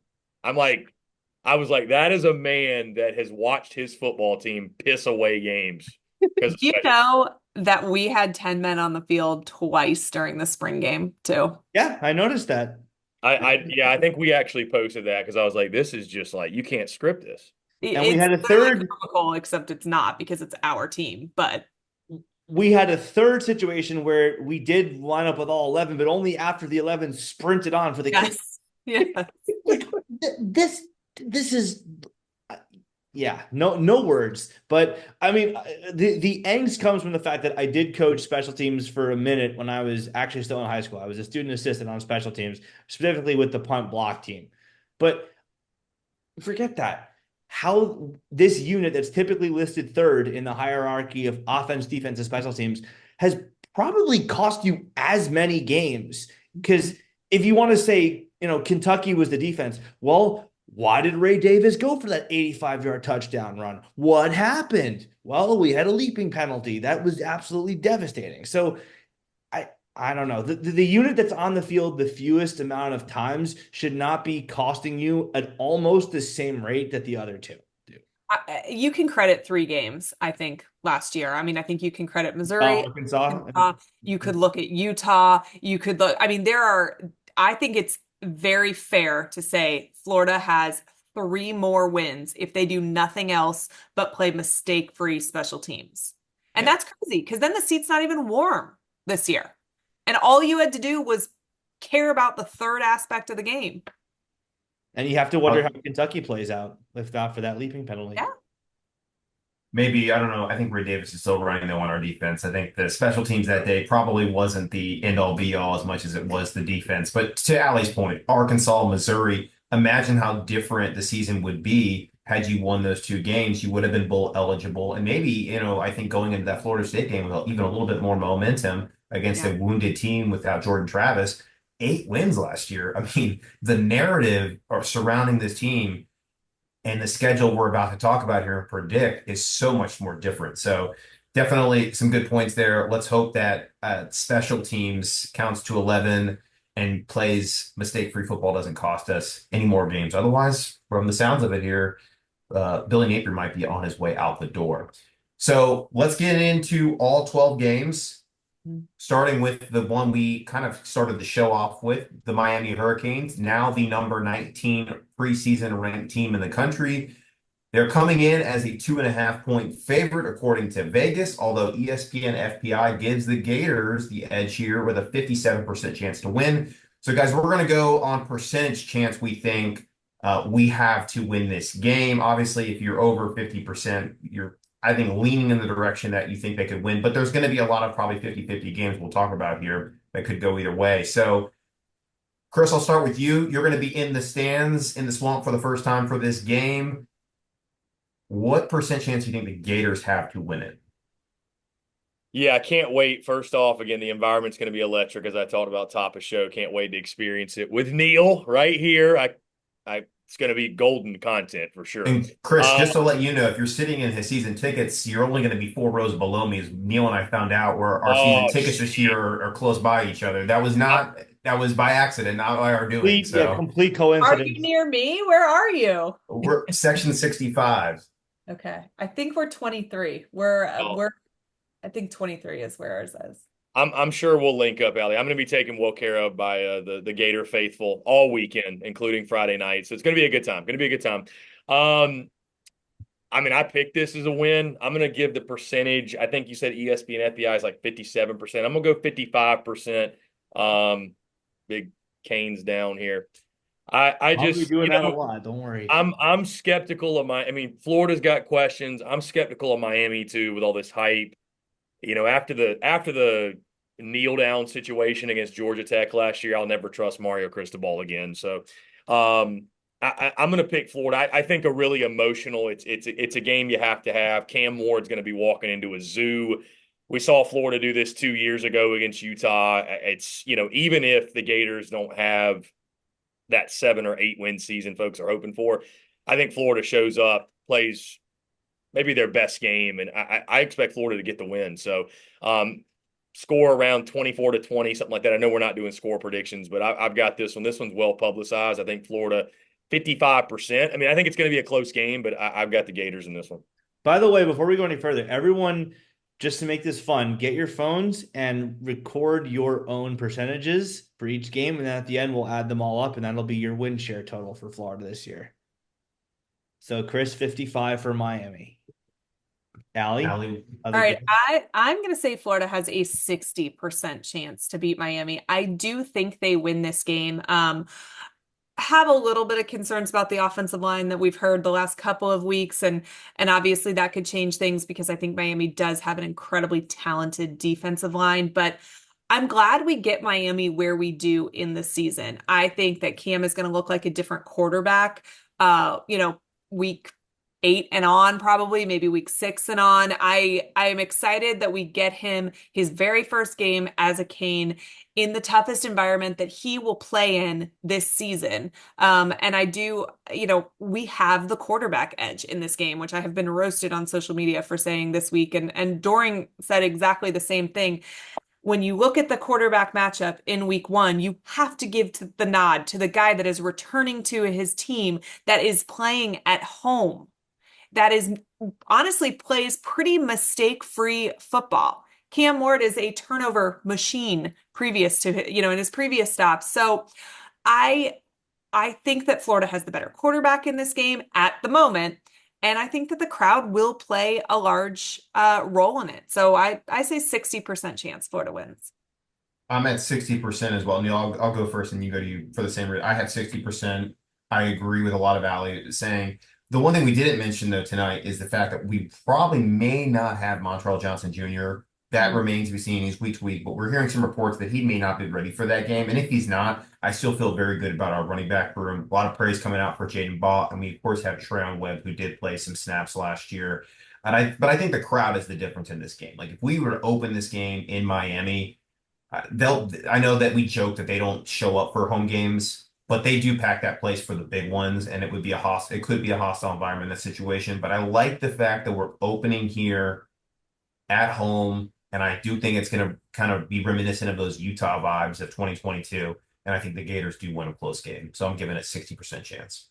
Utah vibes 2 years ago, Tennessee vibes a year ago. Tennessee clearly the better team. Didn't matter on that night. Florida won that game. Between the two of us, Chris and I, I'm the negative one more often than not. I think Florida's got this one. The defensive line for Miami does scare me, but I think Florida's just the better team. I think offense, defense, Florida matches up very well with Miami. I think that, as long as you don't let Restrepo go for 250 yards through the air, assuming our defensive backs have taken that step forward, I think Florida's going to be in a very good position as we sing Tom Petty, which, by the way, Chris Phillips, you will experience for the first time. You will Dude, not. I've had it. I've honestly been kind of humming it when we posted our tour graphic. I thought about putting that soundtrack with it, but I can't wait. I'll be singing that top of my lungs. You will be enjoying yourself. But I'm saying I think that Florida is going to have a lead at that point in the game. And then I think in the fourth quarter, Florida they tighten and they tighten and they tighten that grip on it. And it may be one of those games that looks more lopsided than it really is, kind of like how LSU ended last year. Maybe not quite that high scoring, but along that same vein where it's close for 3 quarters, but Florida pulls away in the fourth. I'm going to say 67% for Florida. So I'm the most optimistic of the three. I was going to say the negative guy comes in with the highest. Yeah. Look at me go, right? Maybe things are looking up in the program. I don't know. We'll see. But we'll move it on to Sanford here. I don't think we need to spend too much time on this one. Sanford came to the Swamp a couple of years ago. I'm really hoping we don't need a 70-point effort this time around in order to make the game feel comfortable. Personally, I'm going to say 99% chance. I don't know if anybody else is going to go plus or minus on that one. Yeah, 99%. And if Sanford scores 52 again, escort Billy off the premises. Straight up. 99 is exactly what I wrote down too, because, that's why they play the games. Absolutely. I'll say 97 just to be a little different. Maybe they have a little bit of a hangover after what I just predicted to be a big win against Miami. Maybe they sleepwalk, but think about that too. Like 97%. I'm pretty confident Florida's going to win this game going away. So 97 for me. And ESPN FBI has it at 98.4. So not quite at 99. So a little bit in the middle of us. So we all got that one as a win as well. So we're looking at maybe a 2-0 start here for the Gators. And that's where Mike Elko and Texas A&M come in. This one, according to FPI, is essentially, it is a coin flip. It has the Gators favored at 50.1%. That is as close as it can get. A&M is currently favored, according to Vegas, at -3.5. That, of course, can change here in the next couple of weeks before that game. By then, we hope to have Montrell Johnson Jr. back, of course, in uniform for us. Neil, I'll start with you. Where do you have us here in this game? This is another one to the point that Allie made a minute ago, where if we got Miami later in the year, she'd probably be a little bit more afraid of them. I'd be terrified of facing A&M in November, but we Mhm. don't. We face them in game 3. Yeah, Notre Dame is not a joke. They'll have that under their belt. I think Florida's got this one too. I think that Florida is more talented than A&M, certainly in year 1 of Mike Elko. I will never not laugh at the fact that they just went through our recycling bin on defense. I think that that is not going to be as helpful as maybe their yell leaders are going to make it seem to be. But I think that Florida is just better. I think that Mertz, again, playing in his home environment, A&M, not. He's going to play mistake-free football. Mertz, I'm talking about. We may have Montreal Johnson back for this game. I think a lot of things are leaning Florida. I'm going to say 63% for Florida. Chris, what about you? See, Neil doesn't have to be the negative one on this show because I'm going to take that mantle. I'm going to be the bad guy. I think A&M is going to be wildly inconsistent. I'm much lower on A&M than many other folks. I've got them 7-5. I'm just not allowing myself to put my hand back on the burner and pick A&M to go win 9 or 10 games. I think they're going to be wildly inconsistent, though, from the standpoint of I think A&M is going to have moments where they're going to flash. This is a massive game for both sides. I'm not surprised at the 50% ESPN FPI. I said it at 45%. And like you said, there's going to be a lot of toss-up games. I think this one could go the other way. I tend to think Florida is going to win one of the two of Miami and A&M. I don't think they're going to win both. And I hate to say it, man, but when I think about Mike Elko and Billy Napier, and I hear Allie talk about Billy Napier, not attention to detail, Mike Elko is the complete opposite. Like from what we've seen from him to this point. Now his A&M tenure could be different, but pretty buttoned up, no nonsense type of dude, lunch pail kind of guy. I think that's what A&M was looking for. I know the jokes on the defensive side are warranted, but Mike Elko's never fielded a bad defense.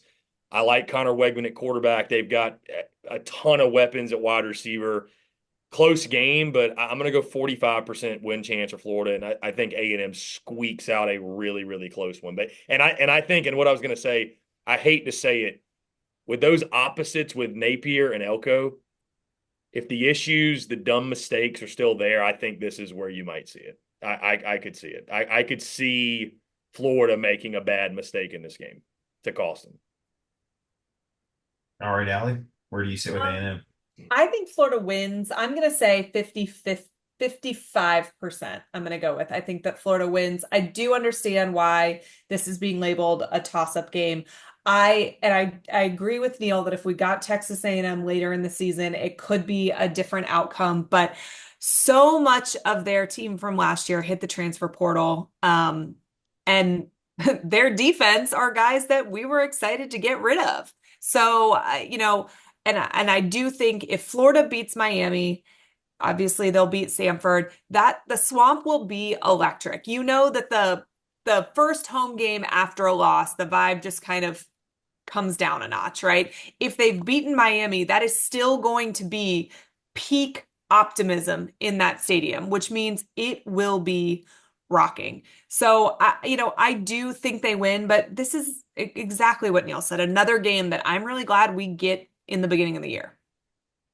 Yeah, it'll be rocking 3:30, that classic time slot that Gator fans are pretty accustomed to with these SEC matchups. I've got this one a little bit higher at 65%, and the reason why is what you said, Allie. Their roster is decimated. Florida returns 17 returning starters. I think that veteran leadership, that presence shows up there. As long as they don't have those costly mistakes like we talked about ad nauseum earlier in the show. But I think this is a game tailor-made where if you have that momentum coming off a Miami win, a Samford win, the Swamp will be rocking at that 3:30 time. And I think the Gators do get a good win here to open SEC play for the year. So that's why I'm putting it at 65%. But of course, I mean, this is a game where you cannot take Texas A&M lightly. It's a very difficult SEC opponent to open up with. All right. That's where we get into Mississippi State now, our first true road game of the season. And to note, just going through the schedule, Florida only leaves the state of Florida 3 times the entire season. That's this matchup right here against Tennessee, and I know I'm missing one more. Texas, yeah, Texas and Austin. So three teams right there where, or three games. The rest of them are in the state of Florida, seven at home, and then obviously the cocktail party in Tallahassee. But Mississippi State, our first true road game, ESPN FBI has us at 63.2% here. Chris, you're not very high on Mississippi State, so I'm going to go with you here. Maybe you can get the Gator fans a little bit more joyous in this prediction. Yeah, I'm not high on Mississippi State. You talk about depleted roster. Like I mentioned, we've been doing these team previews. And I like to look at returning experience, whatever. I know we're in the transfer portal era, but it's still always good to see what's coming back. Zero returning starters on offense. Zero. And there are only two on defense. Got a first-time defensive coordinator in Coleman Hutzler. I think Mississippi State could make this game interesting offensively. I like Blake Shapen, the quarterback, Kelly Akari, the UTEP wide receiver transfers, a really nice piece, but it's a real rebuild, I think, in Starkville. They'll be fired up, and I think there'll be people trying to sell you on this as an upset. I've got 75% win chance for Florida. And if it was at home, I'd probably have it at 85%, maybe 90. I don't think State's going to be very good. You talk about two catching these teams, and I know I'm being a hypocrite, but because I just talked about A&M, but catching these teams early on in the season, year one of a new head coach. Again, the situations, in my opinion, at A&M and State are night and day different. So I've got Mississippi State going 4-8 for a reason. I think Florida will go in there. I know it's been a house of horrors, but again, this is 2024. I don't think anything that happened in the past affects this. Noon kick, too. So are the Cowbells quite as raucous? And I mean, you talk about, Allie just mentioned the home atmosphere coming off a loss. It's kind of subdued. What if Mississippi State loses to Arizona State week 2? I think they've got Toledo week 3. Like, what kind of mood is State in? Now, if they're 3-0, I'm sure the crowd will be amped up. But either way, I think Florida wins this game. I got 75%. Once upon a time at a noon kickoff on Jefferson Pilot, this game in this venue did get a coach I remember fired. that. I remember that. In old days, man. Ron Zook, right? That was Von I Zook. was going to say, this venue has gotten a previous Gator coach fired before. If they lose, it should get another Gator coach fired. I'm saying if Florida has lost to one of Miami or A&M, and then you lose this one, 1-3 start is you're done. He's gone. He has to be gone at that point. Yeah. Allie, I'll let you go. You're the guest. First of all, I have nightmares from when that happened in 2024, or excuse me, 2004, because I got a call from the team plane from a family member that was there that already knew Zook was being fired, and the team didn't know. And so I had to avoid seeing Eric for 24 hours because I knew his coach was going to be fired, and he did not know his coach was going to be fired. And I guess now at least we've survived that and we're married, but it was somewhat traumatic back then. I think Florida has I'm going to say an 80% chance of winning this game. I really do. None of these guys even know anything about that game. So I don't believe there are any ghosts of Starkville that are lingering. I think Napier needs some road wins. He has not been good on the road. I think this is a great one to start with. I echo what you guys said about new program early in the season. Even if they're clicking by the end, which they probably won't be, it's not going to be by week 3, right? And if they have already dropped a game or two, they're already demoralized at that point by the time the Gators come in. So I feel good about this game. All right, Neil. I mean, I'll go a little lower. I'll say 73% chance, just because it is the first road game of the year. And I do think very highly of Levy as a brain of football. I think maybe he can out-scheme Florida a little bit, but only to a certain extent. Florida does have way more talent than Mississippi State does.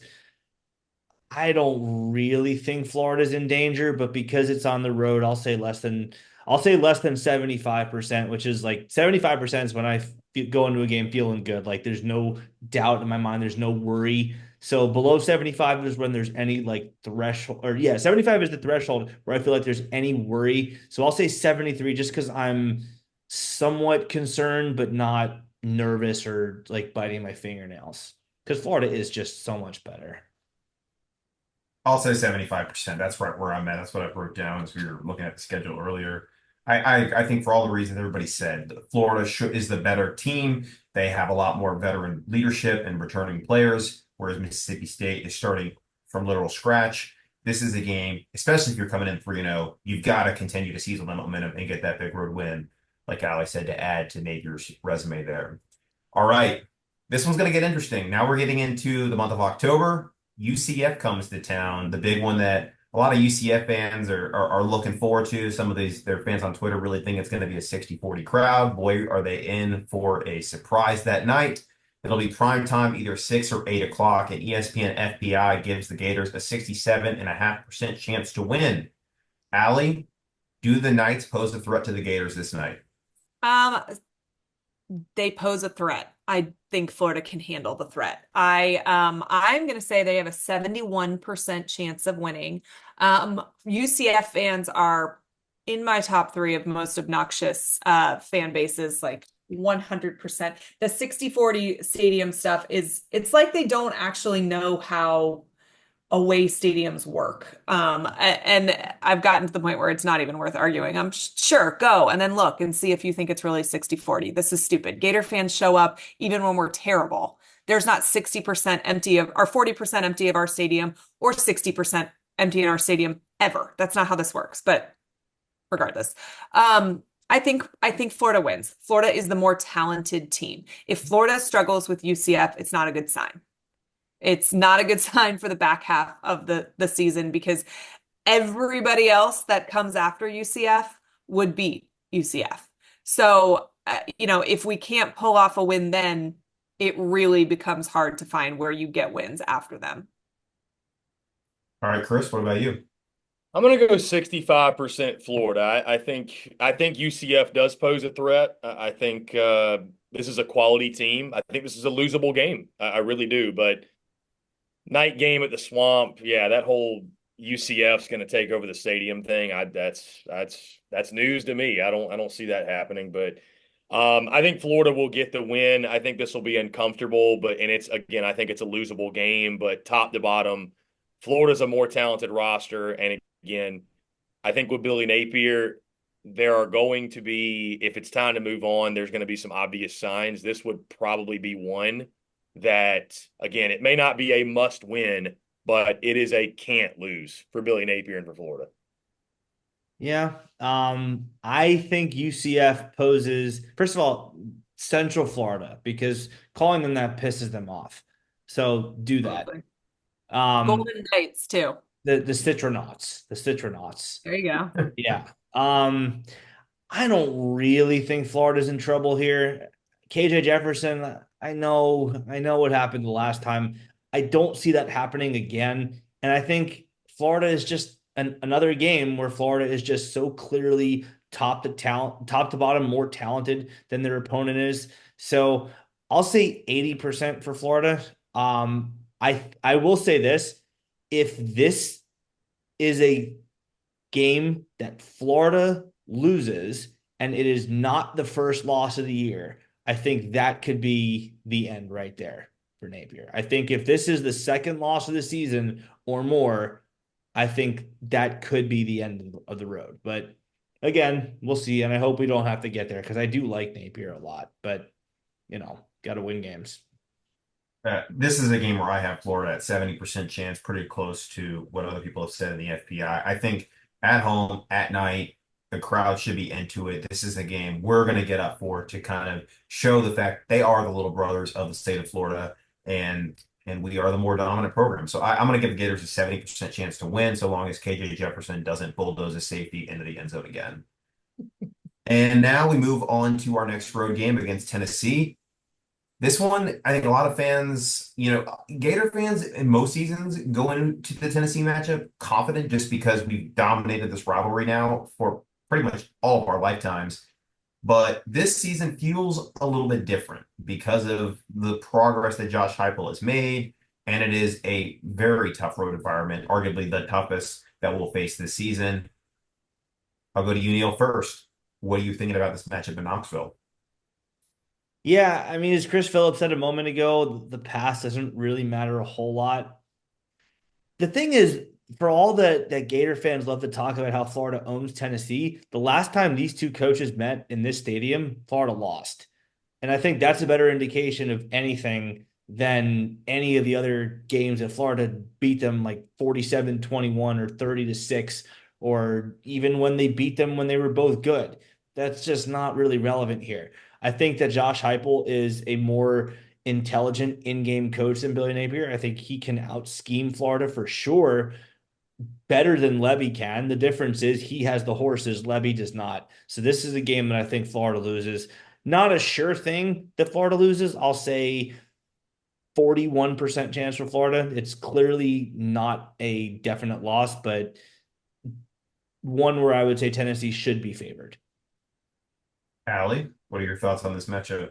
So I wrote down 45% chance of winning. And I mean, maybe it is a little bit lower than that. I just think Tennessee, we've spent this entire episode talking about how we're glad we got the teams at the beginning of the schedule when we did because they'll continue to develop. I feel like that's been us with Tennessee the last several years. At the beginning of the season, we get them, we beat them, and then by the end of the season, we're like, damn, we are so glad we didn't play them in October or November because they are a different team than they were the third week of September. And now we're kind of in a different position. We are getting them in mid-October, and I do think with Nico as a quarterback, they will be clicking on all cylinders by that point. And listen, Tennessee is one of the toughest venues in all of college football.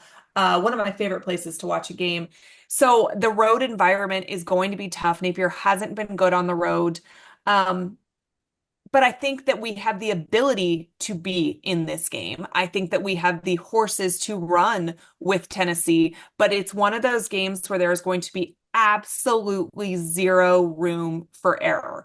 And I'm not sure that we're there yet. All right, Chris.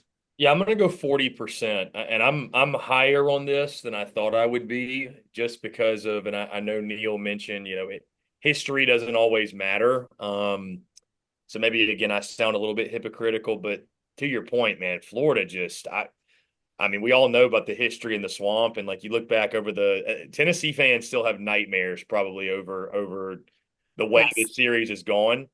But I am a believer in Nico. I like Josh Heupel. I love that front seven. They're going to be electric offensively. Now, if Nico doesn't pan out the way we think, all of a sudden, but I think he's going to.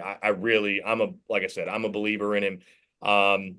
Running back room, wide receiver room. I think across the board. Again, I love the front seven defensively. But again, with the history, this game's wacky. I think Tennessee's going to win, but I don't think this is going to be some massive blowout. I mean, it may be like a 10-point margin, but I think 40% for Florida. It's not out of the realm of possibility, but I think Tennessee will get the win. I'm a little lower on this one than everybody else. I'm going to say 35%. And that's just really because I think this is a game that I've pegged as a loss. I think Florida starts the season 5-0, and I think this is our first loss. I think it's a close game. I just think the crowd, and to Neil's point, Josh Heupel did beat Billy Napier on the road here, and Napier has not proven he can win in real hostile environments. I don't think he's really ever. I mean, A&M is maybe the lone exception, but that wasn't a good A&M team that he beat. So I'm going to say 35%. But I could change my opinion on this depending on how the teams look through the first couple of weeks of the season, and if Tennessee isn't what we think some are predicting to be as a top 15 team. So next is homecoming weekend against a team we've lost now 3 consecutive times. That is the Kentucky Wildcats. ESPN FPI gives us a 66% chance to win this game. We've got to beat Kentucky eventually if we're ever going to get back to the elite of college football. Can we get it started this week, Neil? Florida has not beaten Kentucky in a packed swamp since 2016. 2020 was COVID, not a packed swamp. That ends here. I'm rubbing my crystal ball on this one. I think Florida's got this one. I'll say 73% chance for Florida. And again, I think that's just Florida taking their frustrations out over the last few years. I think Florida wins this one going away, even if I'm the only one in the world who thinks that. Chris? like I said, I'm gonna be the bad guy. I'm a little less optimistic. I think it's 50-50. I just Florida's a better roster. They're a better program. I am higher on Kentucky than most this year. I think if you look at Kentucky's roster, it's a really good roster, but I just got to see it. I don't trust Florida. I just really don't trust Florida. I know it's at home, but it's 50-50 for me. And I picked it as a loss. You told me it's a win. I'd believe you, but I got to see it, man. So it's a 50% toss up, true toss up game for me. Allie? I listed this as 50% too. I think it's a toss-up game. I think it's one of those must wins though, because this is one of those teams that you should beat. You should beat every single year. And Napier hasn't figured out how to get that done. But I will tell you, if they figure out a way to beat Tennessee on the road, they will beat Kentucky. I think winning begets winning.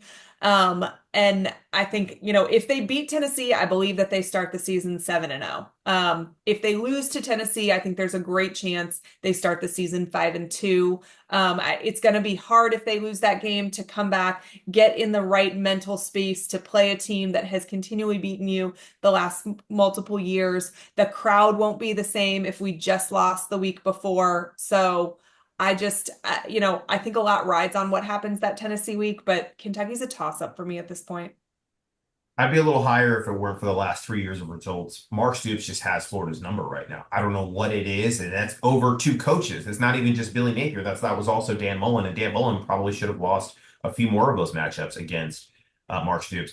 I have it at 62%. I do think, regardless of a win or a loss, I think that the crowd will make a difference here in this game. This is potentially a primetime slot for homecoming, and I just think 4 times in a row against the Gators, I truly cannot see it happening, but crazier things have happened in the SEC. But I'll say the Gators, 62% chance of beating Kentucky. And that's where we get into the bye week. And followed by that, the cocktail party in Jacksonville, Georgia Bulldogs, the preseason ranked #1 team in the country, very well could be in that position when this matchup happens, as it has in the last couple of years. Allie, we'll start with you. We'll go reverse order this time around. What percent chance do the Gators have of pulling probably one of the biggest upsets of the season if it does happen? I'm going to say a 10% chance. I think it's more than no chance, but it is not large. And, I think if Florida plays respectably, that's fine, essentially. Chris? Yeah, I'm going 5% chance. Georgia's just name the weakness. I mean, it's even if Florida was in a really good place as a program and was projected to be an 8 or 9 or maybe even a whatever win team. I mean, Georgia is just on a different level, man. I across the board. So rivalry game. You want to Ali's point, like you said, you're not going to give a 0% chance in a rivalry game. It's college football. Crazier things have happened. They say in rivalry games, throw the records out the window, but when you look at the rosters, I mean, and what Kirby Smart has done, and he will not have Georgia sleepwalking to this one. I think he'll want to make a point. I'm going 5%. I think Georgia wins this one big. Neil? I'll say 12%. You never know in a rivalry game like this. And I know I just said ignore the past because history doesn't matter. But there is quite a history of Florida just sinking Georgia's season in Jacksonville.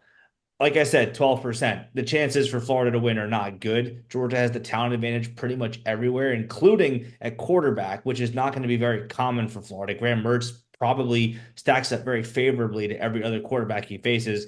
But, I mean, Carson Beck is just better, and the talent around him is better. So, yeah, probably 88-12 for Georgia.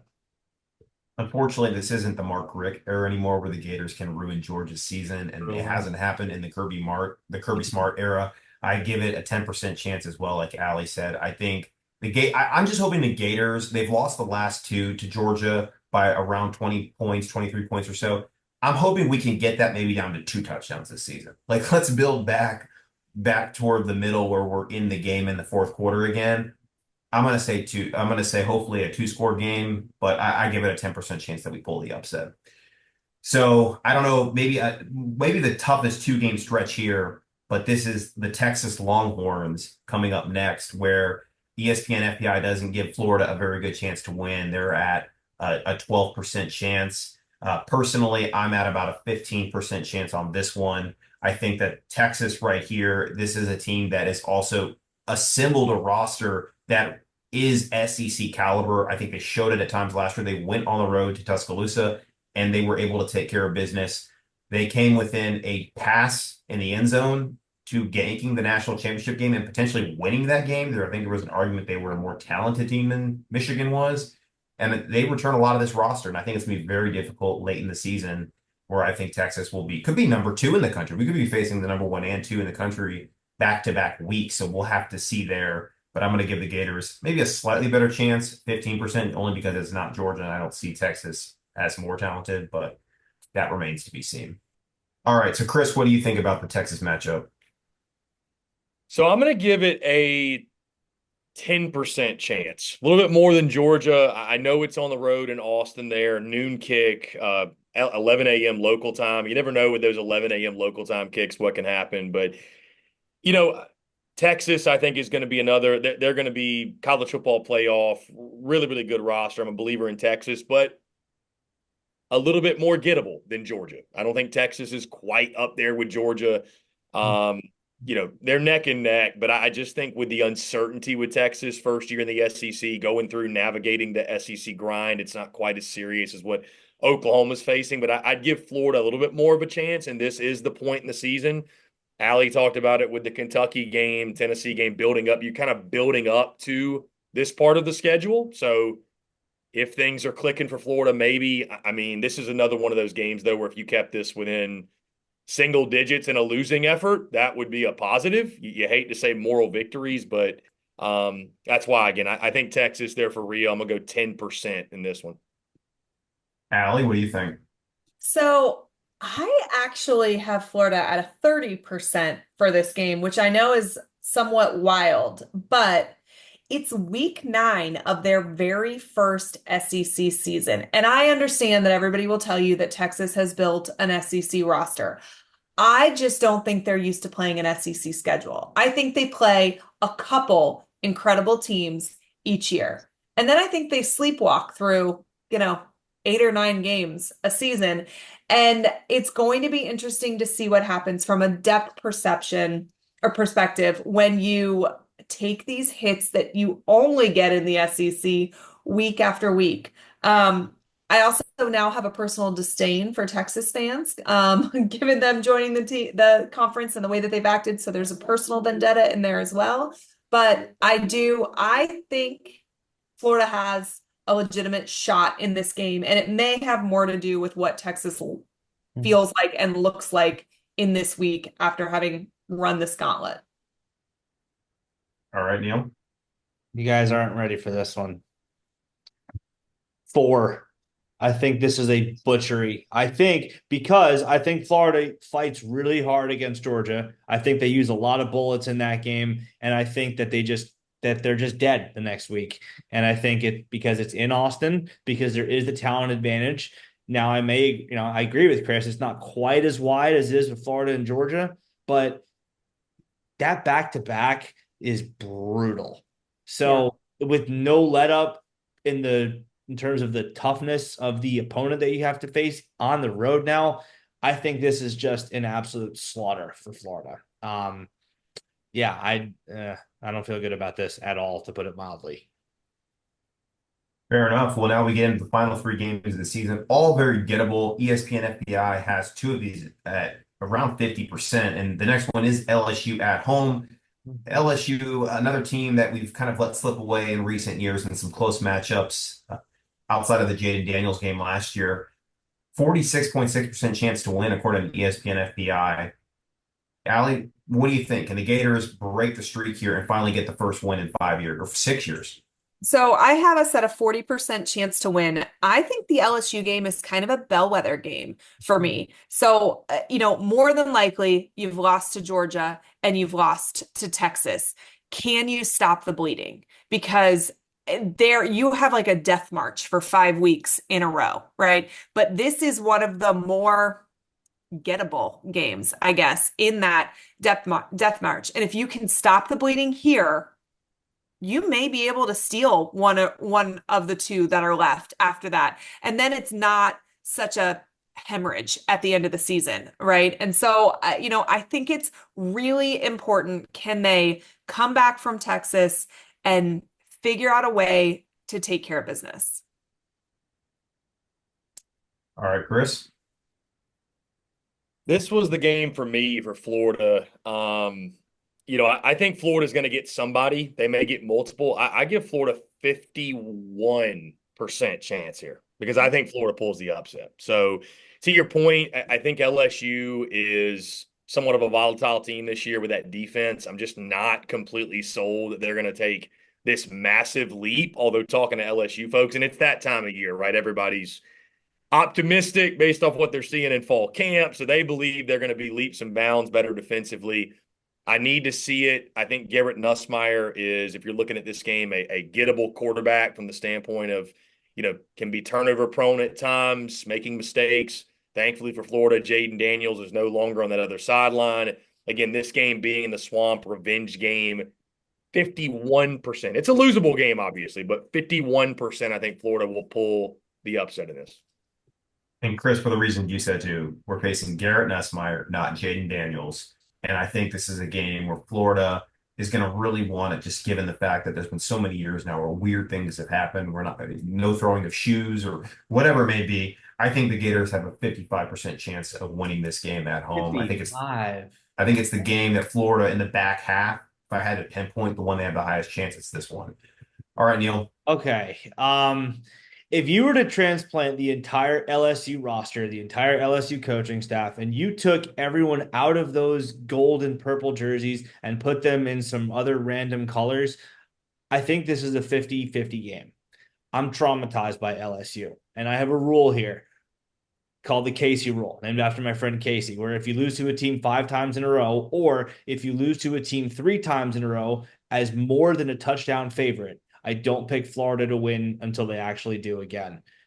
Both of those are in effect. 24-point favorites in 20, 14-point favorites in 21, 7.5 or 8.5, depending on the book you got it in 22. So they're both kicking in here.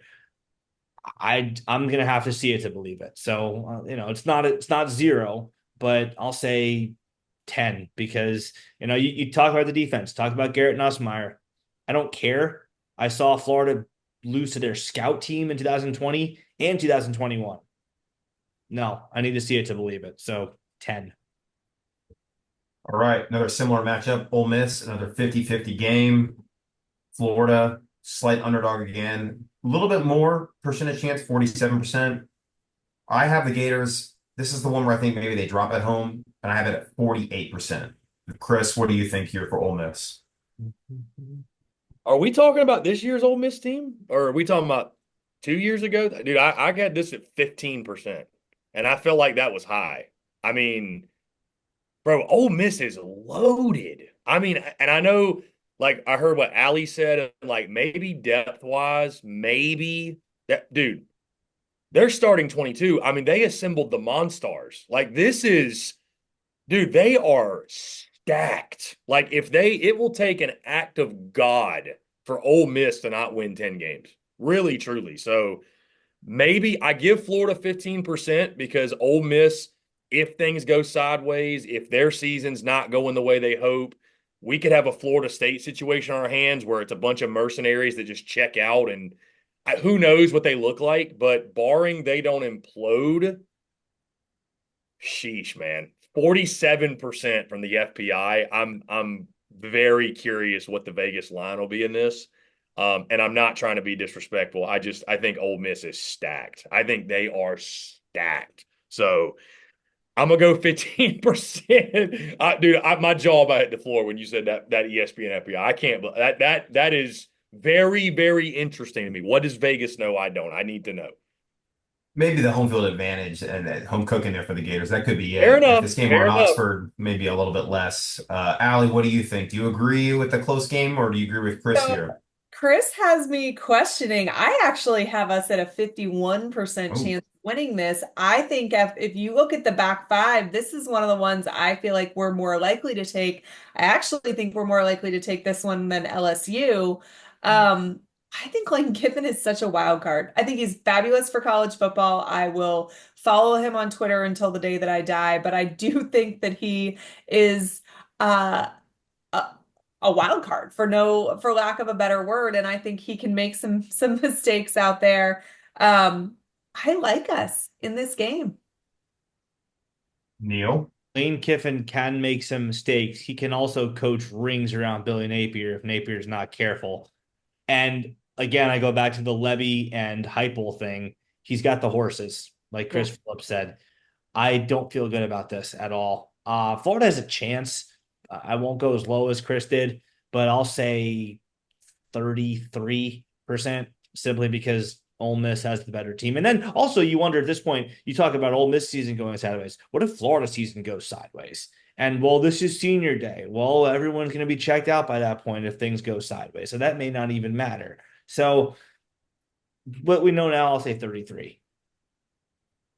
All right, we come to our final game of the season, and hopefully all of you have added your scores up, your percentages up to a total. I'll go through mine real quick for Florida State if you haven't already. But this is one where I think Florida State's the most overrated team in college football. They've lost over 70% of their production from last year, and you don't just replace that and then expect to have a similar result that you did last year. I think this is a team that might drop some games that they're not supposed to drop in the ACC. Personally, I think Miami is a better team than them. I think they have a better chance of winning the conference than they do, and I'm not sold on DJU. So for that reason, I'm giving the Gators a 51% chance to go into Doak Campbell Stadium and get the win. Billy Napier almost pulled it off in his first season when that Florida State team, in my mind, was actually a lot better than this team that's been assembled this year. I think this is one of those rivalry games where, like, Napier's going to have the pressure of wanting to get a big rivalry win. He's going to have that loss to Georgia and Tennessee potentially. This is the one where we're going to be like, as fans, you got to get this one, Billy, to maybe get that win at the end, the signature win. So I'm going to say 51%. Allie? I have Florida at 60%. I agree with you. I think Florida State is one of the most overrated teams in college football this year and that's because I think they had a great team last year. I don't think they had a great program, and I think most of those pieces are gone. And I just feel like they built that team through the portal. They don't build through high school recruiting, and you can win a lot of games for a season, but then you are starting over once again from scratch the following year. And I'm just not sold. I'm not sold on Norvell. I don't think that I think he's a good person. I don't know that I think that he is the guru coach that he is being billed as at the moment. And I am kind of hoping we don't have a Ron Zook Field moment where, a coach who has already been fired is being carried off on players' shoulders. Hopefully he has solidified his place for 2025, but you got to beat your rivals. You got to beat them at home. You got to beat them on the road. A lot is forgiven when you beat your rivals. You take care of business. If Florida beats Miami, UCF, and Florida, I think there's a lot of fans that can forgive some other ills that may happen throughout the season. All right, Chris, your thoughts? Certainly, there's no bias amongst this group when it comes to this pick. That's why we have you on. Right. Yeah, exactly. Mike Norvell, he's a scumbag. He's the worst. No, he's very nice. He's very nice. I love it. He's a fraud.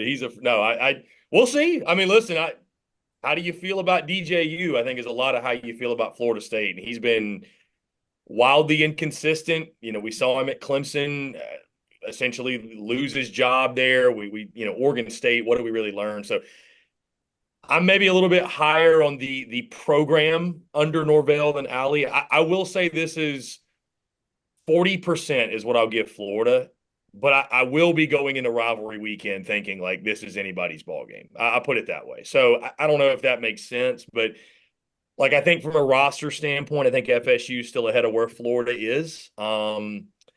How has DJU looked to this point? I think is going to be a lot of how we feel about this game. But again, I'll go 40%. But this is when we talk about the gauntlet end of the schedule and we talk about what FSU's ranked in the preseason, again, if you logo watch Florida's schedule, it's hard no matter what, but maybe we get 2/3 of the way through the season and say, hey, Florida State's actually maybe it's 60-40 the other way, right? Based off what I'm saying. So I'll go 40% right now, but this one could definitely change. Yeah, I All mean, I right, think Neil. that's kind of a given at this point in the year. I mean, and for that matter, so could Ole Miss and LSU picks, but I think because it is a road game where there's so much unpredictability regarding both of these rosters and their season trajectories, I would say it's a coin flip with the home field advantage giving it to FSU. I'll say 48% chance for Florida. I think the Gators are going to be in the game for 4 quarters, regardless of how their season goes. I mean, as we saw last year, 5-6 Florida team, maybe better than their record show, but nonetheless, very, very, very much in the game for 4 quarters against a very good FSU team. But I think in the end, I'm going to go with what I've seen. I've seen Florida find ways to lose games. I've seen FSU's program in the last 2 years under Mike Norvell, the NC State game aside in 2022, win games. No, I don't see it for Florida if it gets to be a close game. So 48% for Florida. Obviously, it could be wrong, but if I had to make a pick, sorry, going with the Noles. As much as that All stinks. right. So real quick, let's go around the horn here. Win totals for the season. I have the Gators at 7.3, which is close to what I have Florida going this season. As a record. Allie, where did you land? Okay, let's see. 1, 2. Wow. How did you get a 0.3? I have Florida winning 8 games. Oh, What's your exact number? Oh, shoot. I didn't that's know. all good. It's all good. You're around 8 games. All right, I'm sure Chris. I'm sure our viewers, our listeners will tally it up for you. Right. That's the positive of having an audience. There you go. Chris, where were you right around for Yeah, I mean, this? listen, I'm already on record. I've locked it in. I got Florida 5-7, 2-6 in the conference. That's where I'm at. So looking at the schedule and looking at my predictions, Allie made the point.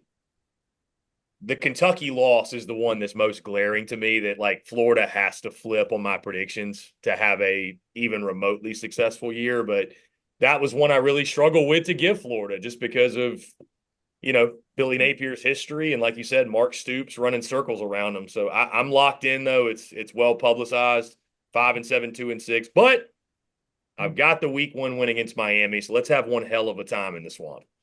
Let's do Love that. Just before we go, I'm going to point out I have 6.01, almost exactly 6 on the nose. So, and I think that's probably accurate. I think 6-6 is most likely. 7-5 is probably a little bit more likely than 5-7. I think if we get 5-7, I think we have a new coach. All right. Well, guys, appreciate your time tonight. Real quick before we go, Chris, Allie, let us know where all of our fans and listeners can find you at. You can find me a Peek Inside the Gators on YouTube or Allie_Peek PEEK on Twitter. And definitely had fun tonight, guys. Awesome. And Yeah, had a Chris? blast, guys. At SEC Unfiltered on X, Facebook, Instagram, TikTok, wherever you get your content. We're on YouTube, podcast at SEC Unfiltered. You can follow me at CPhilly19. And we got other guys, Dave Shoemate, Cole Thompson, Lucas Hill, our entire team, and so make sure you check them out as well. So appreciate you guys. And again, like I said, really, really stoked to be in Gainesville week 1, man. I can't wait. Well, we can't wait to have you. And for all of our fans out there listening, watching, make sure to subscribe down below here on our YouTube channel. Make sure to leave a like and a comment down below. Tell us what you think the state of the program is right now for the Florida Gators in one word. And we thank you all for listening and watching tonight. Thank you to Chris, Allie, from all of us here at All Kinds of Weather Forecasts, signing off for another great episode.